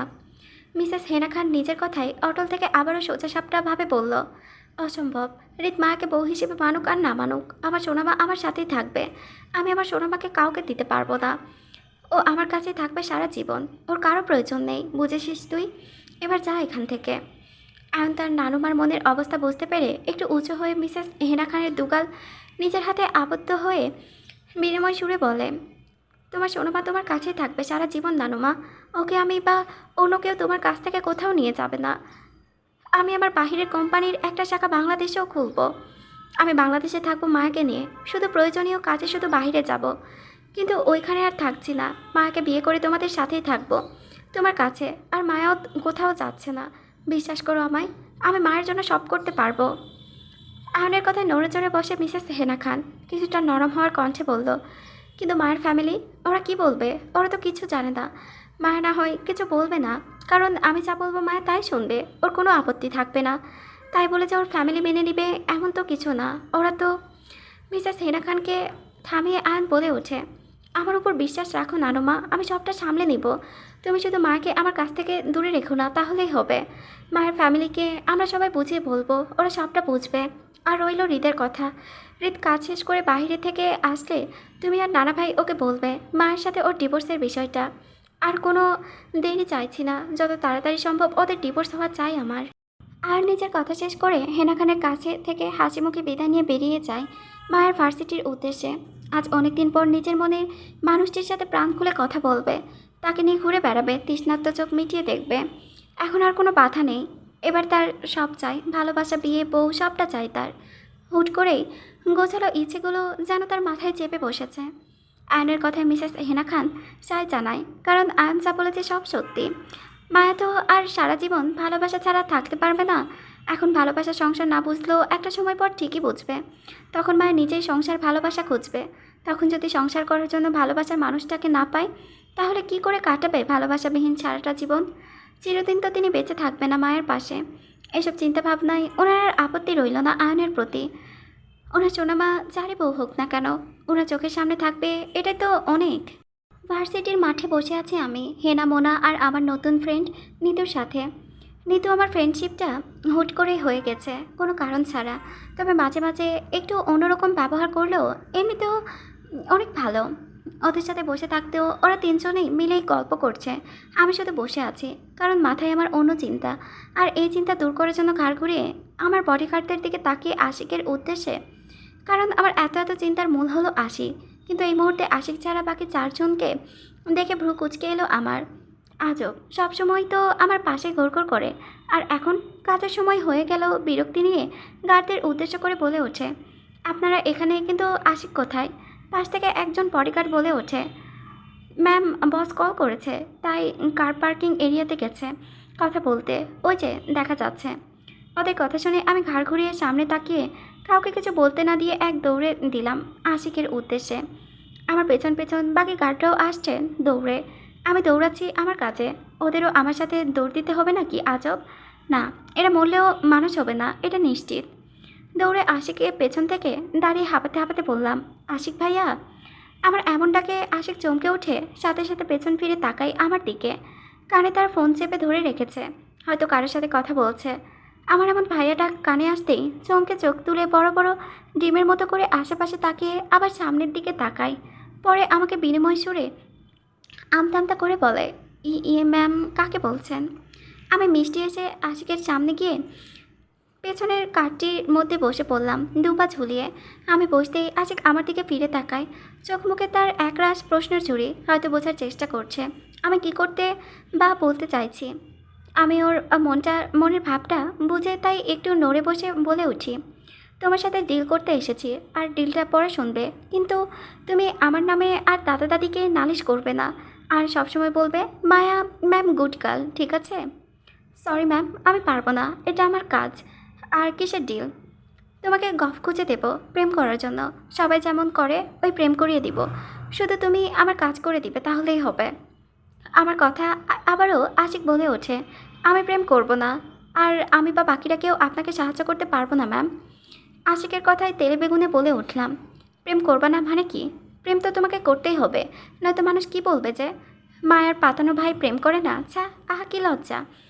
আর রইল আমাকে সাহায্য করা, তা তো তোমাদের কাউকেই করতে হবে না, আমি নিজের সাহায্য করতে পারবো। তোমরা শুধু চুপচাপ থাকবে, তাহলেই হবে। আশিক অবাক হওয়ার সুরে বলল, ম্যাম আমি আপনার ভাই কখন হলাম? আমি স্বাভাবিকভাবে বলে উঠি, কিছুক্ষণ আগে হলে। যখন আমি তোমাকে ভাইয়া বলে ডাকলাম, তখন থেকে তুমি আমার পাতানো ভাইয়া হয়ে গেলে। তাই এখন থেকে আমার সব কথা তোমাকে শুনতে হবে আর মানতে হবে, কারণ ভাইয়া কিন্তু বোনদের না করে না, তাই তুমিও করতে পারবো না। তুমি জানো, আমি একটা সলিড প্ল্যান করেছি পালানোর জন্য। আমার কথা বুঝতে না পেরে আশিক কিছুটা সন্দেহ চোখে তাকিয়ে প্রশ্ন করে বলল, পাতানো ভাই আর কি প্ল্যানিং?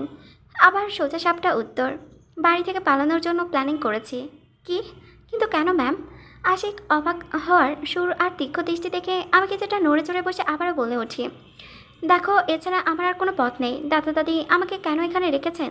ওনার জন্য, ওনার বউ বলে আমি, আমার মধ্যে যাতে ওনার লাইফটা সুন্দর হয় এই জন্য। কিন্তু আমি আসাতে উল্টো ওনার আরও সমস্যা হচ্ছে অনেক। আমার জন্য উনি নিজের ফ্যামিলি আর দেশ ছেড়ে পড়ে আছেন অন্য দেশে। আমার জন্য নিজের পরিবারের সাথেও রাগ করে আছেন। আমি এটা কিভাবে মেনে নেব? আমি প্রথমে চেয়েছিলাম আমি পাশে থেকে ওনার পছন্দের মানুষটার সাথে বিয়ে দিতে, কিন্তু উনি আমাকে এতটা ঘৃণা করেছে, উনি আমার মুখ দেখতেই চান না। তাই আমি থেকে কিছু করতে পারবো না। আমি চলে গেলে উনি নিজে ঠিক হয়ে যাবে, পরিবারের কাছে ফিরে আসবে। আমার জন্য কেন উনি ওনার পরিবার ছেড়ে থাকবেন? থাকতে হলে আমি থাকবো। আমি তো উড়ে এসে জুড়ে বসেছি ওনার কপালে। আর রইল আমার কথা, তাহলে তাহলে দেখো, আমি দাদাজানের টাকা আর সময়গুলো খরচ করছি শুধু শুধু, কারণ এগুলো আমার জন্য না, ওনার বইয়ের জন্য। তাহলে আমি কেন মাঝখান থেকে ভোগ করব? এটা তো অন্যায়, তাই না? দাদা দাদি ভালোবাসাও তো ওনার বইয়ের জন্য, তাই না? যেটা আমি মাঝখান থেকে দখল করে আছি, যেটা আমার না, সেটা আমি কিভাবে নেব বলো? তাই আমি একটা সলিড প্ল্যানিং করেছি বাসা থেকে পালানোর। কোথায় যাব, কবে যাব, তা তোমাদের কাউকে বলবো না। শুধু যাব যে সেটা বললাম, কারণ তোমাদের যাতে সমস্যা না হয়। আমার আমার এমন কথায় মুহূর্তে আশিকের চেহারায় ভয়ে ছাপ ফুটে ওঠে। একবার আমার দিকে তো একবার নিজের হাতে ফোনের দিকে তাকাচ্ছে, পরে বিড়বিড় করে বলল, সবসময় ভুল জায়গায় ভুলভাল কথা বলবেই মেয়েটা। আমি ভ্রুকুচকে তাকাতেই আমি আশিক উচ্চস্বরে বলল, ম্যাম আপনি কি শুনির আগে হাঁটেন নাকি শুনি আপনার পেছনে হাঁটে, কোনটা? আপনাদের কি পারিবারিক সম্পর্ক আছে বিপদের সাথে? না মানে আপনি আবারও নিজের বিপদ ডেকে আনলেন, তাই বললাম আর কি। বলেই আশিক ভয়ে ভয়ে হাতে থাকা ফোনটা কানে ধরে মুহূর্তেই ঘামতে লাগলো, আর ভয়ে ভয়ে বলতে লাগলো, ইয়েস বস, নো বস, ওকে বস, ঠিক আছে বস, তাই হবে বস। বলেই কাউ কেটে যেন হাঁপ ছেড়ে বাঁচে, আর আমাকে উদ্দেশ্য করে বলে, সরি ম্যাম। আশিকের কথাই আমি কিছু বুঝতে না পেরে আশিকের দিকে তাকিয়ে কিছু বলতে যাব, তখনই কারোর ডাক পাশে ফিরে তাকাই আমি। সাথে সাথে চমকে উঠি আয়ন ভাইয়াকে আমার ভার্সিটিতে দেখে। আয়ন ভাইয়া আমাকে কিছু বলতে না দিয়ে আমাকে টেনে গাড়ির উপর থেকে নিচে নামায়, আর হাসি মুখে বলে ওঠে, মায়া পাখি, আজ আমি অনেক হ্যাপি। নানুমা আমাকে তোমার কাছে আসার জন্য পারমিশন দিয়েছে, তোমার সাথে কথা বলতে পারবো, তোমাকে দেখতে পারবো, সাথে তোমাকে ওনার হঠাৎ থেমে যাওয়াতে কপাল কুঁচকে এলো। আমার কি বলতে গিয়ে থেমে গেছেন উনি। আর আমার সাথে এই যে কথা বলার জন্য এত হ্যাপি হওয়ার কি আছে বুঝলাম না আমি, তাই অসহায় দৃষ্টিতে তাকিয়ে রইলাম ওনার দিকে। নতুন নতুন সব কিছুর সাথে নিজেকে মানিয়ে নিতে একটু আরেকটু কষ্ট হয়, তেমনি নতুন কিছু অনুভূতির সাথে পরিচয় হওয়ার চাই, যেমন আমি হচ্ছি এই মুহূর্তে। নতুন বাসা, নতুন নতুন সব কিছু, তবে মানুষগুলো পুরনো। আমি আমার নতুন রুমের বেলকনিতে দাঁড়িয়ে আছি, চারিপাশে বড় বড় বিল্ডিংয়ের ঢাকা মুক্ত বাতাস বলতে দুর্বল। আমি একটাবার 12তলা বিল্ডিংয়ের 4 নম্বর ফ্ল্যাটে আছি। এটা দাদাজানের ফ্ল্যাট। আমি এখানে কালকে শিফট হয়েছি। আমি একা এখানে থাকছি না, আমার সাথে মালা আর আশিক সহ বাকি বডিগার্ডরা রয়েছে। আমি এখানে আসার কারণ হলো উনি নাকি দেশে ফিরবেন। কবে ফিরবেন জানি না, তবে কিছুদিনের মধ্যে হয়তো আসবেন। তাই দাদি আমাকে এখানে রেখেছেন যাতে আমি ওনার সামনে না পড়ি আর উনিও আমার কোনো ক্ষতি না করতে পারে। আমি হোস্টেলে থাকতে চেয়েছিলাম, কিন্তু দাদা দাদি আমাকে নিয়ে কোনো রিস্ক নেবেন না বলে আমাকে এখানে রাখা। আচ্ছা, যদিও ভুলবশত ওনার সামনে চলে আসি, তাহলে কি উনি আবারও আমাকে মারবেন? আর উনি আমাকে এতটা ঘৃণা কেন করেন? আর যদি আমি ওনার কথা রাখতে না পারি, তো যদি ওনাকে দেখে নিজেকে ধরে রাখতে না পারি, তখন কি হবে? না, অনেক হয়েছে। আর না, আমি এতটাও নিকৃষ্ট নয় যে ওনার কাছে ধরা দিব।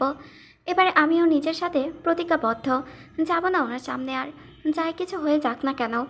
দাদা দাদি আর আয়ন ভাইয়া ওরা তিনজন এসে আমাকে এখানে রেখে যায়। দাদি আর আয়ন ভাইয়া 2 মিনিট পর পর কল করে এটা সেটা বলছে। আর দাদি তো কথা বলার মধ্যে কান্না করেই ফেলে। আমাকে ছাড়া নাকি দাদির একা থাকতে কষ্ট হচ্ছে। এইসব কথা দাঁড়িয়ে আকাশের দিকে তাকিয়ে ভাবছিলাম এক মনে। তখনই কলিং বেলের আওয়াজে ঘর ভেঙে আমার। তাই বিরক্তি নিয়ে চারিপাশে চোখ বুলাই আমি। এত সকালে কে আসবে এখানে? আর আমাকেই বা কে চিনে এখানে যে দেখা করতে আসবে? আবারও কলিং বেল বাজতেই কবা কুঁচকে এলো। আমার কে হতে পারে দেখার জন্য পা বাড়াতেই ফ্ল্যাটের মেইন দরজার উদ্দেশ্যে দরজা খুলতে চোখে পড়লো আয়ন ভাইয়ের হাসি মুখ। ওনার গায়ে বাসার পরে লাল টি শার্ট আর কালো ট্রাউজার, চোখ মুখ হালকা ফুলা, মনে হচ্ছে ঘুম থেকে উঠে গাড়ি দিয়ে সোজা এখানে চলে এসেছে। ওনাকে দেখে বোকার মতো তাকিয়ে আছি আমি। উনিও এই সময় এখানে কেন তা জানার জন্য প্রশ্ন করার আগেই আয়ন ভাই আমার হাত টেনে ধরে ভেতরে ঢুকতে ঢুকতে বলে ওঠে, মা পাখিকে ছাড়া কোনো কিছু ভালো যায় না আমার, তাই মা পাখির সন্ধানে চলে এসেছি মায়ানগরে। চলো একসাথে নাস্তা করি, পরে তোমাকে আবার ভার্সিটিতে ড্রপ করে দেব। বলে আয়ন ভাই আমার হাত ধরে ডাইনিংয়ে বসিয়ে দেয়। পরে মালাকে নাস্তা নিতে বলে। আমার পাশে চেয়ারটা টেনে নিচেও বসে পড়ে। আমার প্লেটে নাস্তা দিতে দিতে স্বাভাবিকভাবেই আবারও বলল, মায়া পাখি, তোমার সাথে যা হয়েছে আমি তা পুনরায় রিপিট করতে দিব না এবার। তাই তুমি হৃদকে নিয়ে কোনো ভয় পেও না, ও তোমার কিছু করবে না। এবার আমিও ওর সাথে কথা বলবো। তোমাকে কিছুদিন হৃদ থেকে দূরে থাকতে হবে, কারণ হৃদের রাগটা বরাবরই একটু বেশি। আর আমরা কেউ চাই না তুমি ওর রাগের বশস্তি হও। তাই তোমাকে এখানে রাখা। আর তোমাকে আমি রোজ রোজ ভার্সিটিতে ড্রপ করে আসব। যদিও তোমার সাথে বডিগার্ড থাকবে, তারপরও আমি রোজ রোজ তোমার সাথে যাব। তাই এখন চুপচাপ বাথরুমের মতো নাস্তা করে রেডি হয়ে এসো, কেমন? আয়ন ভাইয়ের কথাগুলো শুনে নীরবে নির্বুতে একটা দীর্ঘশ্বাস ছাড়লাম। প্রফেসর ক্লাস করিয়ে চলেছে, কিন্তু আমি ক্লাসে মনোযোগ হতে পারছি না। কিন্তু কেন পারছি না, কারণটা আমার অজানা। আমার হাত পা ঠান্ডা হয়ে আসছে আর মনের মাঝে এক অস্থিরতা কাজ করছে। মনে হচ্ছে কিছু একটা হতে চলেছে আমার সাথে। খুব আপন কেউ আসবে আমার কাছে ধরা দিতে, আমাকে সাজাতে। কিন্তু কে আসবে? আর কেই বা আমার আপন বলতে? কে ধরা দিতে চাই আমার কাছে? আমার এমন অস্থিরতা কেন হচ্ছে? আমাদের ক্লাস শেষ হতেই একজন পিএ এসে আমাকে বলল যে দাদাজানের অফিস রুমে যেতে। স্যার এসেছে ওনার সাথে দেখা করতে, ডেকে পাঠিয়েছেন আমায়। আমিও কোনো কথা না বাড়িয়ে চললাম দাদাজানের উদ্দেশ্যে, কারণ আমি জানি এ সময় দাদাজান আসবে আমার সাথে দেখা করতে। আজ 4 দিন ধরে ওনাদের থেকে দূরে থাকছি আমি, তাই দেখা করতে এসেছে আমার সাথে। কথাগুলো ভেবেই হাসি মুখে অফিস রুমে দরজা ঠেলে ভিতরে ঢুকে চারিপাশে চোখ বুলিয়ে দেখলাম রুমে কেউ নেই। তাই কৌতূহলে চোখ আবারও আশেপাশে ভালো করে দৃষ্টি বোলাই। তখনই চোখে পড়ে একটা লোক অফিস ড্রেসে দাঁড়িয়ে আছে জানালার দিকে মুখ করে, দৃষ্টি তার বাইরের দিকে স্থির আর পকেটে দুহাত গোজানো, গায়ের কোটটা পাশে চেয়ারের উপর রাখা। তাহলে কি দাদাজান না এসে আয়ন ভাইয়া আমার সাথে দেখা করতে এসেছে? কিন্তু কেন? উনি তো সকালে আমাকে ড্রপ করে চলে গেল। তাহলে হয়তো কোনো কাজে এসেছে, তাই আমার সাথে দেখা করে চলে যাবে। আমি আর আশাত চিন্তা ভাবনাই না করে ওনার পেছনের চেয়ারটায় টেনে বসে পড়ি আর ওনাকে উদ্দেশ্য করে বলে উঠি, আয়ন ভাইয়া, তুমি আমাকে এই সময়ে এখানে ডাকলে কেন? আর দাদাজান কোথায়? আমার সাথে দেখা করতে আসে না কেন? নিজে এক হাত গালে রেখে অন্য হাত দিয়ে টেবিলের আঁকাবুকি করতে করতে কথাগুলো বললাম। কিন্তু তখনও তিনি উল্টো দিক ফিরেই নিশ্চুপ হয়ে দাঁড়িয়ে ছিলেন। উনি নিশ্চুপ থাকতে আমি এক পলক ওনার দিকে তাকিয়ে আবার সামনের দিকে টেবিলে তাকাই। সাথে সাথে আমার চোখ পড়ে বিভিন্ন রকমের চকলেটের বক্সে, যা খুবই এক্সক্লুসিভ, দামি হবে। বাংলাদেশের হবে বলে মনে হচ্ছে না। হয়তো দাদাজান বাহিরে গিয়েছিল, তাই আমার জন্য নিয়ে এসেছে। আমি আর কোনো কিছু চিন্তা না করে সবগুলো বক্স খুলে ওগুলো একসাথে নিজের কাছে নিই। দাদা জানা টেবিলের উপর উঠে বসে মনোযোগ সহকারে চকলেট বের করতে করতে বললাম, আয়ন ভাইয়া, এই সবগুলো চকলেট বক্স কি আমার তুমি এনেছো আমার জন্য? বলে নিজের মতো করে একটা একটা করে চকলেট খেতে লাগলাম। চকলেটগুলোর স্বাদ অন্যরকম ছিল, বিধায় আমার খেতে সমস্যা হচ্ছিল না, উল্টো আরও মজা পাচ্ছিলাম। কিন্তু আয়ন ভাইয়ার কোনো ভাবান্তর না দেখে আমি আবারও বলে উঠি, ভাইয়া তুমি কথা বলছো না কেন, আর আমার দিকে ফিরছো না? আবারও ওনার কোনো পরিবর্তন না দেখে আমি বিরক্ত নিয়ে একবার ওনার দিকে তাকিয়ে আবার বক্স থেকে চকলেট বের করতে করতে বলে উঠি, আয়ন ভাইয়া, এই রুমটা থেকে কেমন একটা চেনা চেনা গন্ধ আসছে আমার নাকে।